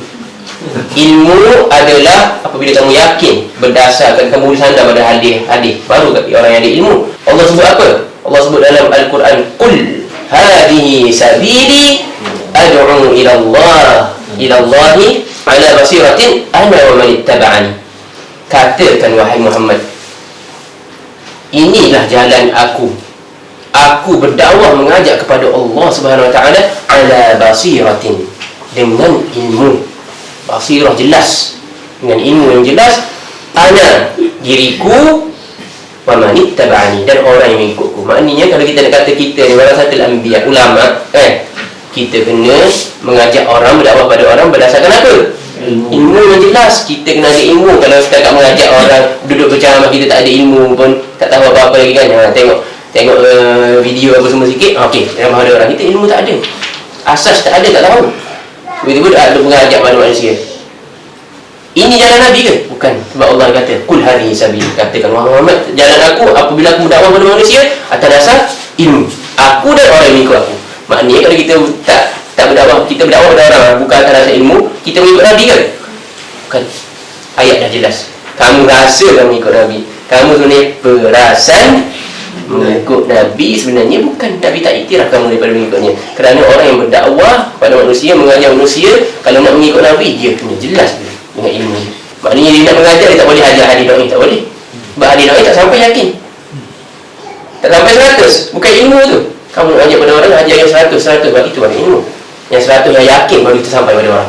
Yang tak yakin, itu Allah alam, tak sampai pada orang benda-benda yang kita syak, yang kita tak yakin. Okey, itu kalau level sampai 100% itu ilmu. Yang itu kita kena sampai pada orang. Yang itu kita kena tuntut. Jangan kita tuntut benda-benda syak, benda-benda lain kan. Kalau orang cerdik, dia tak balik masa dia dengan benda tu. Dia akan gunakan masa dengan benda yang yakin. Kita tahu ustaz ni memang yakin ilmu yang dia ada tu betul, maka kita pergi.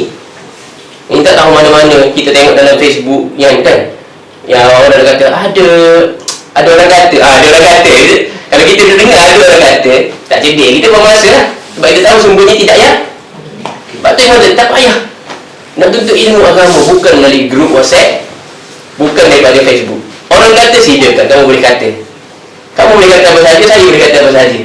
Tapi siapa yang mengikut dan mengatakan yang betul, itu saja yang akan berjaya, yang tidak membuang masa.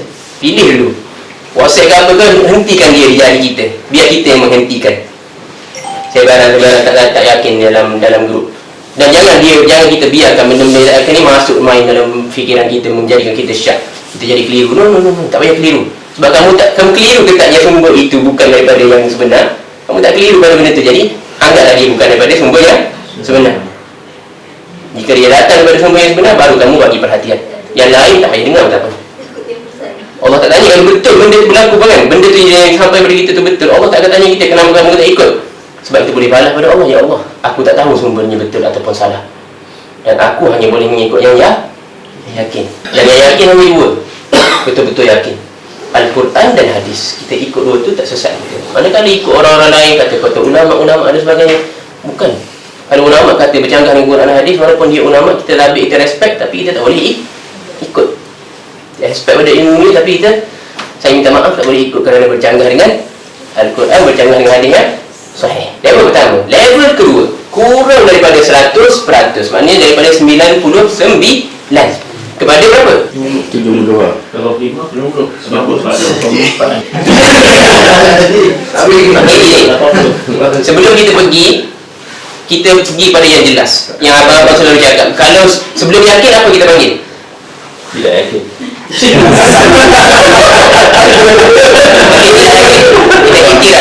Tidak yakin kita panggil apa? Tak confident. Kalau tak yakin kita panggil apa? Syak lah, benda kita tak yakin, benda syak kan? Benda yang syak berapa peratus sebenarnya dia? 50-50. 50-50 benda yang syak berapa? 50-50. Kalau kita 50-50 tak yakin, ni ada kemungkinan betul, ni pun ada kemungkinan betul. 50-50, yang ni kita panggil kita dalam keadaan syak. 50-50 rakaat ketiga ke rakaat keempat, memang tak ada benda yang boleh memberatkan salah satu daripadanya. Itu kita panggil apa? Kita dalam keadaan syak. Sebab sekarang saya rasa tak tahu mana satu nak rasa yang mana betul. Ni panggil syak. Kalau 50-50 baru kita panggil syak. 50-50. Tapi kalau 60-40 boleh kita dapat kita syak. Tidak, tak boleh lah. Tak boleh lah kan? Jadi sebab tu kata tadi kena perinci. Sebab yang hadis ni sebut syak, hadis tak sebut lain, hadis sebut 50-50 kan? Yang kita ingat semua benda ni, semua benda yang tak yakin syak je, bukan, tak lagi. Itu penting belajar. Okey, kita pergi kalau bawah lagi pada syak, kita panggil apa? Bawah lagi pada syak berapa peratus? 10%. Okey, kurang lagi. Kita ambil kosong. Kalau kosong dia panggil apa? Tak betul. Jahil. Kosong. Aku tak ada ilmu. Tak ada ilmu. Aku tak tahu nak syak ke tak syak. Aku tak tahu. Aku tak tahu langsung solat rakaat ke berapa. Aku tak tahu. Kalau tak ada aku tak tahu. Ini yang panggil apa? Kosong. Tak ada ilmu langsung. Kosong. Ini dipanggil apa? Jahil. Orang yang jahil. Jahil itu lain. Kan? Dia tak tahu, tak ada ilmu. Dan alhamdulillah dia tahu, dia tak tahu. Orang ni kosong. Dan jadi kat sini apa dia? Kosong. Kita tanya dia kat rumah hujan ke tak? Aku pun tak tahu nak kata apa, sebab dinding kan. Ni tak ada dinding. Ni boleh nampak lain kan, kalau tak tahu juga, tak tahu nak kata apa kan. Kalau contoh kita duduk dalam dinding semua kan, tutup, tak boleh dengar, tak boleh apa, kedap udara. Orang pun tanya kita, kat luar aku hujan ke tak? Kita pun cakap, Allah alam, tak tahu. Ini orang apa ni? Kosong. Dia ni jahil. Jahil tu bima yahdus fil kharij. Aku tak tahu apa yang sedang berlaku di luar. Tak ada masalah. Orang yang tahu dia tak tahu dan dia kata dia tak tahu, alhamdulillah, pujian. Tak ada masalah. Sebab dia ada ilmu. Apa dia ilmu dia? Dia mengetahui yang dia tak tahu, itu ilmu dia. Dan dia yakin ilmu dia 100%. Ilmu dia 100%. 100% aku tak tahu apa yang aku buat. 100% aku tak tahu. Bagus, sebab kita boleh puji sebab dia ada ilmu kat situ. Ilmu 100% yang dia ilmu ni tak tahu. Jadi kita tahu sekarang ada berapa peringkat dah? 3. Tak cukup lagi. Sebab kan kita kata tadi ada 6 ataupun 7 peringkat. Ada ulama kata 5. Baru dapat 3. Lebih yakin. Kan? Orang kita ni belajar tak baru dapat 3. Okey. Ni lah waktunya untuk kita tengok di manakah lagi 3 lagi. Kita kata at least 6 kan? Di manakah lagi 3 lagi? Yang pertama, dia berada antara syak dengan yakin. Mana kalau 51 sehingga 99%. 50 berapa? 1 sehingga 99%. Sebab kalau dah sampai 100 kami dah yakin. Kalau 50 kita syak. Tapi yang ni 51 berat ke arah aku rasa yang ni lebih betul. Aku rasa yang 4 rakaat lebih betul. Aku rasa yang 3 rakaat lebih betul. Maknanya kita syak bukan ni. Kita bukan syak. Kita yakin. Kita dalam yakin tak yakin 100 pun yakin. Kurang yakin. Kita panggil, orang kita panggil, orang bahasa Arab panggil zon. Dia ada syak, dia ada zon, dia ada yakin. Zon ni rasa-rasa. Dia tak bagi syak lah. Aku rasa lah. Sebenarnya kan, aku rasa seakan-akan maknanya lebih ke arah betul. Tanggapan kita kalau lebih ke arah betul, syak kita kalau lebih ke arah betul, itu kita panggil zon. Dia bukan lagi hukum syak lah. Kita panggil apa? Hukum zon. Zon ni kita melebihkan dia. Bahasa Melayu panggil apa? Husnuzon. Boleh kita ambil istilah kata yang ni, kalau 51 ke 99 rasa-rasa. Aku rasa. Lepas dah fikir dah ingat kembali apa semua, aku rasa yang ni yang betul. Aku rasa ini yang betul. Jadi dah dapat berapa level sekarang? Rasa yakin. 4 level. Yakin rasa. Yakin, zon, syak, jahil. Yakin, zon, syak, jahil. Jahil, siapa yang jahil jangan marah. Bagus, itu pujian. Dia mengiktiraf kamu berilmu yang kamu tidak tahu. Jahil satu pujian. Mengenali diri kita jahil satu pujian. Dan jahil pun kalau kita orang yang ada ilmu nak bercakap dengan dia, very easy, mudah. Kerana dia tahu dia tak tahu dan dia menerima sepenuhnya apa yang diberitahu kepadanya. Satu pujian. Cakap dengan orang jahil, Masya Allah. Cakap dengan orang jahil sebenarnya Masya Allah. Dan dia nak tahu. Kita suka. Tak adalah dia nak hujah kita apa, tak. Jadi 4 level. Level yang kedua yang berada antara syak dengan jahil. Syak dengan jahil. Jahil itu kejahilan. Maknanya antara 1 hingga 49. Sebab kalau kosong, jahil, tak tahu apa-apa. Kalau 50, syak. Sebelum sampai ke syak dan melebihi jahil, kita panggil dia waham.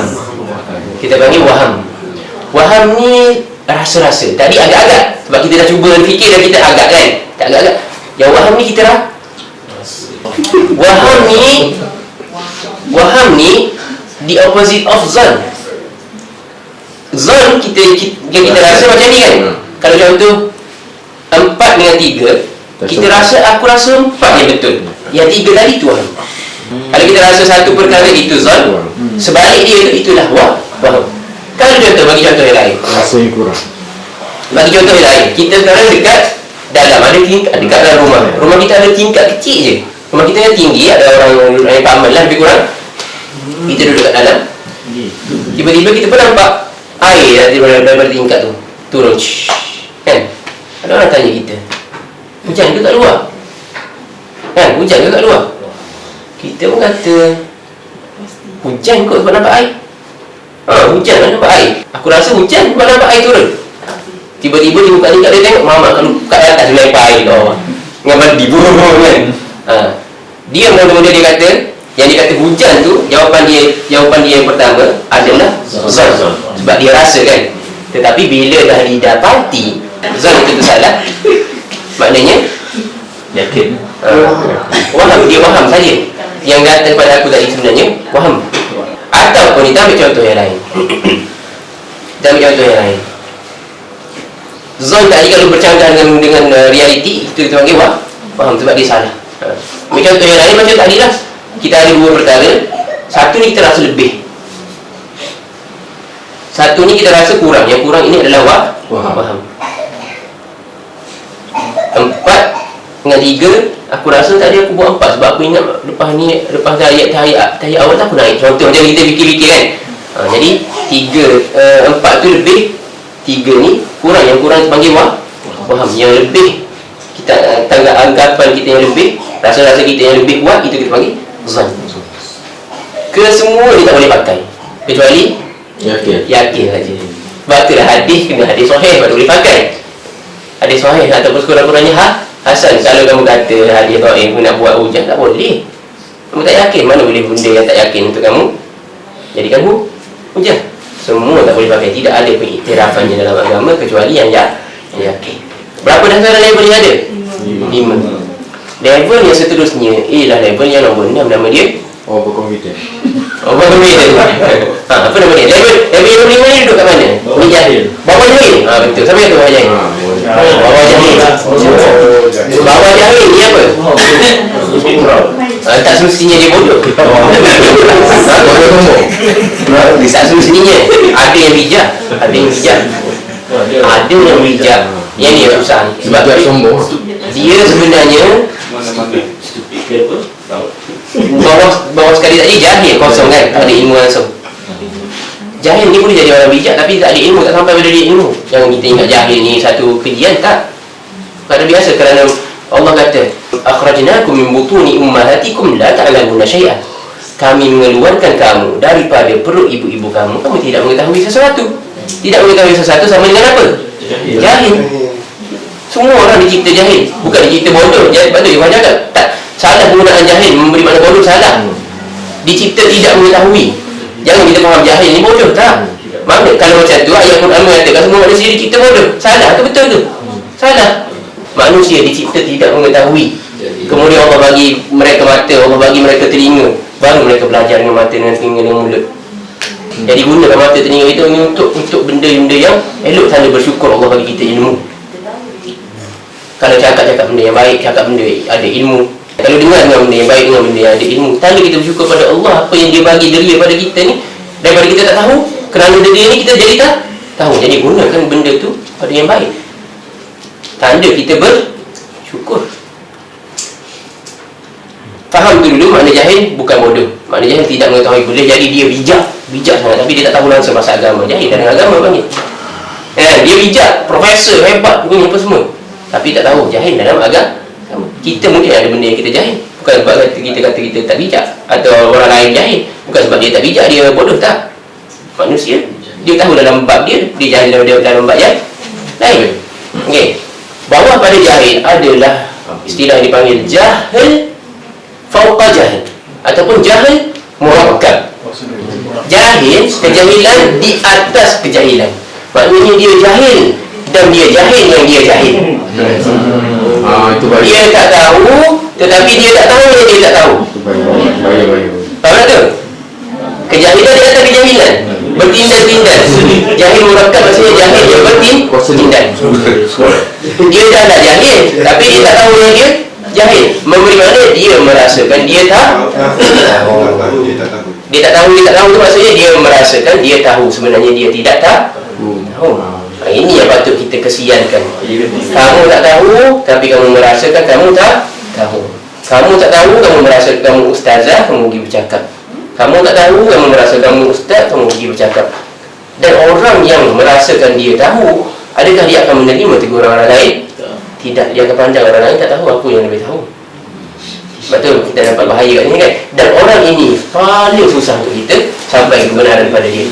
Kerana kita cakap sesuatu, dia kata lain, dia patahkan, dia hujah kita, rusak. Sebab tu Ibu kata elok orang yang jahil lah. Kalau dia tahu, dia rasa dia tahu, tak payah datang apa, penat. Ada rasa dah tahu, datang bukan untuk niat nak ambil ilmu, tak payah datang lah, penat. Kalau kita datang, kita niat dalam diri kita, aku nak ambil ilmu. Aku nak ambil ilmu, aku tak tahu. Bukan aku nak berbahas dan berhujah. Ini yang kita tak nak. Kita nak supaya Allah bagi tahu kepada kita, Allah tunjuk pada kita sama ada aku ni tahu ke tak tahu. Dan aku akui benda tersebut. Kalau aku tak tahu, aku tahu, aku tak tahu, aku nak belajar. Bukan satu penghinaan. Tidak ada kehinaan bagi orang yang nak belajar apabila dia tahu dia tidak tahu. Hina adalah orang yang dia tak tahu tetapi dia merasa dia tak tahu. Berapa level dah sekarang ni? 6 level. Sekarang ni kita nak bercakap pasal syak. Kita dah tahu lah kan? Syak ni duduk tengah. Tapi kita ingat level waham ke zon ke semuanya tidak diiktiraf kecuali dan orang yang nak mengajar agama dia kena yakin. Kalau dia tak yakin walaupun dia zon, aku rasa tak boleh. Jadi merujuk pada hadis ini dia sedang dalam level ni kan.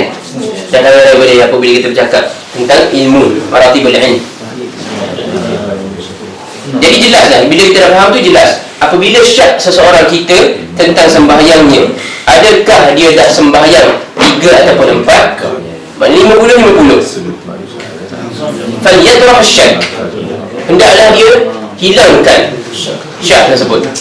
Hendaklah dia hilangkan syak tersebut, hapuskan rasa syak ni.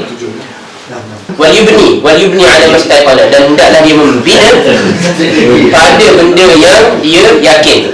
Sekarang dia syak, dia hendaklah melemparkan benda yang dia syak. Dia kena bina pada benda yang dia yakin. Syarahan dia kau akan cakap nanti, baca hadis dulu. Thumma yasjud, kemudian hendaklah dia sujud sajdatain, dengan 2 sujud, qabla an yusallim, sebelum dia bagi salam. Fa in kana shalla khamsan, sekiranya yang sebenarnya dia sembahyang itu 5. Ini hadis ni kita kena ingat siapa yang cakap ni. Hadis Nabi Muhammad SAW. Syafa'na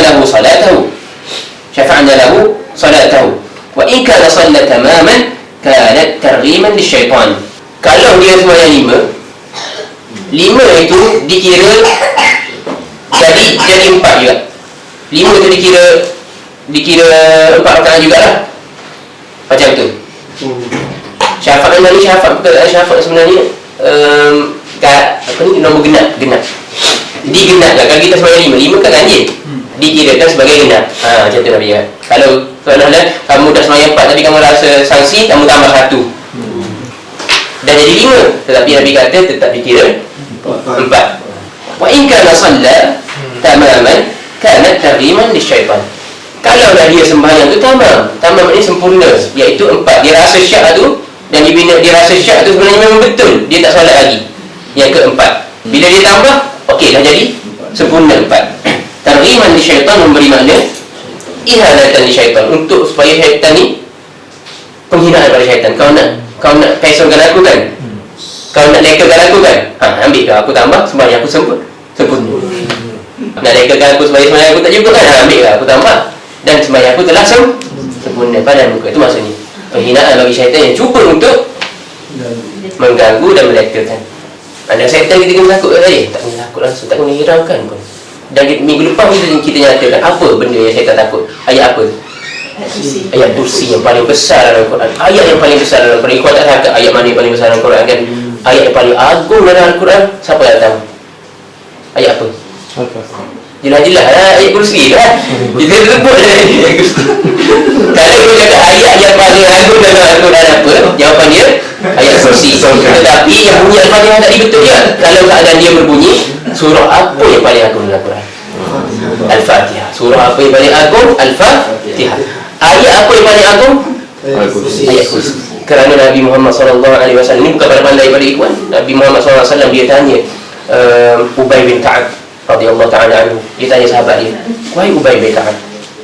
Ubay bin Ka'ab, kalau tak silap ikhwan, dia ni Allah Alam, aku tak tahu, tak berani nak cakap lah.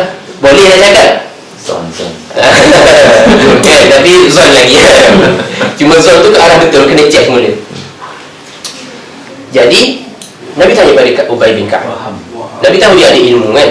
Nabi tanya, wahai Ubay bin Ka'ab, ayat apakah yang paling besar, yang paling agung? Ma'azam ayat, apakah ayat yang paling agung dalam Al-Quran? Ubay bin Ka'ab jawab, ayat kursi. Nabi pun kata, tahniah di atas ilmu. Soalan Nabi ayat macam itulah makna dia. Tahniah bagi kita, tahniah di atas ilmu. Maknanya gembira dengan orang yang ada ilmu.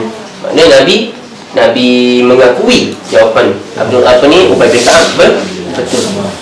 Tiba-tiba ini ayat yang paling baru, ribu-ribu ayat tu, ayat yang paling besar adalah ayat kursi. Diakui oleh Nabi lagi. Tiba-tiba datang ustaz kata, ayat kursi kan kamu baca, anak-anak syaitan boleh lari. Anak-anak syaitan boleh lari, yang besar-besar tak rasa. Cerdik tak ustaz ni? Kalau kita nampak ustaz ni cakap macam ni, ini satu petunjuk besar bagi Allah Subhanahu Wa Taala, supaya yang Allah bagi pada kita supaya kita tinggalkan dia. Sebab ada ilmu tak dia? Dia tak ada ilmu lah. Bercanggah dengan apa yang hadis Nabi cakap. Syaitan sendiri dalam hadis Abu Hurairah minggu lepas kita bincang mengatakan, dia bagi tahu Abu Hurairah, ini ayat yang takut kalau kamu baca ni, Allah turunkan malaikat. Kamu baca pada waktu malam, Allah turunkan malaikat penjaga sehinggalah kamu bangun, sehingga kamu bersubuh, maknanya berpagi. Tak ada siapa syaitan boleh kacau kamu. Kalau kamu baca waktu malam sehingga pagi, Allah hantar malaikat untuk Jaga. Tiba-tiba datang ustaz ni kata, anak-anak saya tak boleh dah baca, boleh dah lari, bapak-bapak saya tak lari. Ustaz ke saya nak percaya pada ustaz ke saya percaya pada Allah? Saya percaya pada ustaz ke saya percaya pada Nabi? Maknanya kalau kita tahu petanda besar, siapa-siapa yang cakap macam ni, dah lah, tak payah dengar. Tak payah dengar. Buang masa. Kita nak dengar, kita ambil pada yang yakin. Kita ambil yang lain, bawah pada 99%, kita buang masa kita. Kadang-kadang benda ni Allah bagi kepada kita bukan untuk menghina ustaz tu, untuk kita mendapat hidayah. Kita tahu nampak petanda dia. Siapa yang pandai remeh pada ayat kursi, tak ada ilmu orang tu. Dan syaitan memang nak orang tak ada ilmu, sebab tak kena lari dia, relax. Tak perlu nak lari kan. Tapi dia nak lari duduk jauh-jauh untuk selamatkan diri, tak perlu. Syaitan memang nak macam tu. Dan siapa yang membantu syaitan? Ustaz-ustaz tadi. Ustaz-ustaz tadi yang membantu syaitan. Kita harap Allah Subhanahu Wa Taala menjauhkan kita daripada benda tu. Perincian di sini ialah sikit saja punya, dan insya-Allah tutup. Yang mana satu kita nak, bagaimana kita nak mengiktiraf syak dengan satu lagi, kalau syak dengan yakin. Syak dengan yakin. Sebab Nabi kata hilangkan syak, bina atasnya yang yakin. Kalau kita kata aku tadi sembahyang 3 dengan 4, mana satu syak, mana satu yakin? 3 ke 4 yang yakin? Yakin 3 lah. Yakin 3. Sebab sekarang ni kita syak pada aku dah solat 4 ke belum? Sebab kalau aku dah solat 4, aku nak tahiyat akhir. Maknanya syak kita bukan pada yang 3. Syak kita 4 aku dah solat ke belum? 3 ke 4 tu maknanya kita tak ada syak pada nombor 3. Kita syak pada nombor 4. Jangan keliru kat situ. Kita syak pada nombor 4. Sebab itulah kita bina di atas yang yakin. Kerana nombor 3 tadi kita yakin. Yang aku syak hanya pada nombor 4. Nabi kata buang yang nombor 4 ni, buang yang syak. Sebab yang syak nombor 4, yang yakin nombor 3. Bina di atasnya yakin. Benda ni dalam kita kiaskan dalam semua ibadah kita. Contoh macam tawaf, sama. Tawaf sebab ada nombor kan. Tawaf, sa'i ada nombor. Kita lupa. Adakah aku tawaf ni nombor ketiga ke keempat ke? Kita bina pada yang yakin, iaitu nombor 3. Kita kira tawaf kita sekarang ni untuk keempat. Sa'i pun sama. Ketiga ke keempat round ni. Kita pegang pada yang yakin. Sebab kita syak pada nombor 4. Aku dah buat ke belum nombor 4? Dia buat lebih, dia kurang. Kan. Ambil yang paling kurang lah. Buat lebih lah sekarang. Nanti yang keluar tu buat lebih tu abang-abang lah. Kalau tak ada bagi kesimpulan begitu. Ajarannya, apa saja yang keluar daripada kaedah ni, apa saja yang keluar natijah dia, jangan kurang apa, yang apa-apa boleh bersimpulkan kan. Jangan rasa kelebih itu kesimpulan abang-abang lah. Kaedah yang kita pegang bina di atas yang yakin. Sebab kaedah kita hanya perlu satu. Apa yang terhasil dari kaedah yang kita laksanakan, dia boleh banyak benda boleh terhasil. Yang penting kaedah kena betul, iaitu bina di atas yang yakin. Okey. Kita apply pada benda lain. Benda ni berlaku pada wuduk manusia. Apabila kita berwuduk kadang-kadang tu, kita kata bila nak solat kita kata, aku ada wuduk ke tak ada? Syak ke tak ada? Syak. Aku ada wuduk ke tak ada? Ni macam mana kita nak iktiraf? Ada. Baik dulu, jangan tak.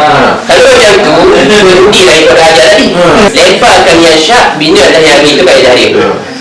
Bukan kaedah buat yang kurang, tak. Bina atas yang yakin, buangkan yang syak. Sekarang ni kita tanya diri kita. Yang aku yakin, dalam otak kita kan, yang aku yakin, maknanya aku ingat, aku dalam keadaan berhadas ke, aku dalam keadaan sama juga kita dalam bab ni. Kamu nak buat aku sanksi supaya aku ni rasa tak ada wuduk dan sebagainya. Aku ingat. Yang aku ingat, aku ambil wuduk. Yang aku tak ingat, sama ada aku terkentut ataupun tidak. Jadi kita bina atas yang yakin, iaitu ada wuduk. Selesai. Mudah ke tak mudah? Mudah. Sama juga, kalau kita fikir ada wuduk ke tak ada wuduk, kita ingat yang mana satu kita yakin. Kita pun lupa, aku nak ingat tapi tak ingat bila masa aku ambil wuduk. Aku tak ingat pun yang aku ambil wuduk. Aku ingat aku kentut. Tetapi lepas pada tu tak ingat sama ada ambil wuduk dah ke tak ambil wuduk lagi. Maknanya sekarang kita yakin apa? Kentut. Kita yakin yang kita terkentut tadi sebab bunyi kuat ke apa kan. Yang itu kita ingat. Yang kita tak ingat, kita berwuduk ke tak. Kita berpegang pada yang kita ingat. Selesai. Kalau kita ingat kita kentut, kita tak ingat kita ambil wuduk, kita pergi ambil wuduk sekarang. Bukan baik wuduk, tak. Kalau kita ingat kita wuduk, kita tak ingat kita kentut ke tak, semayang.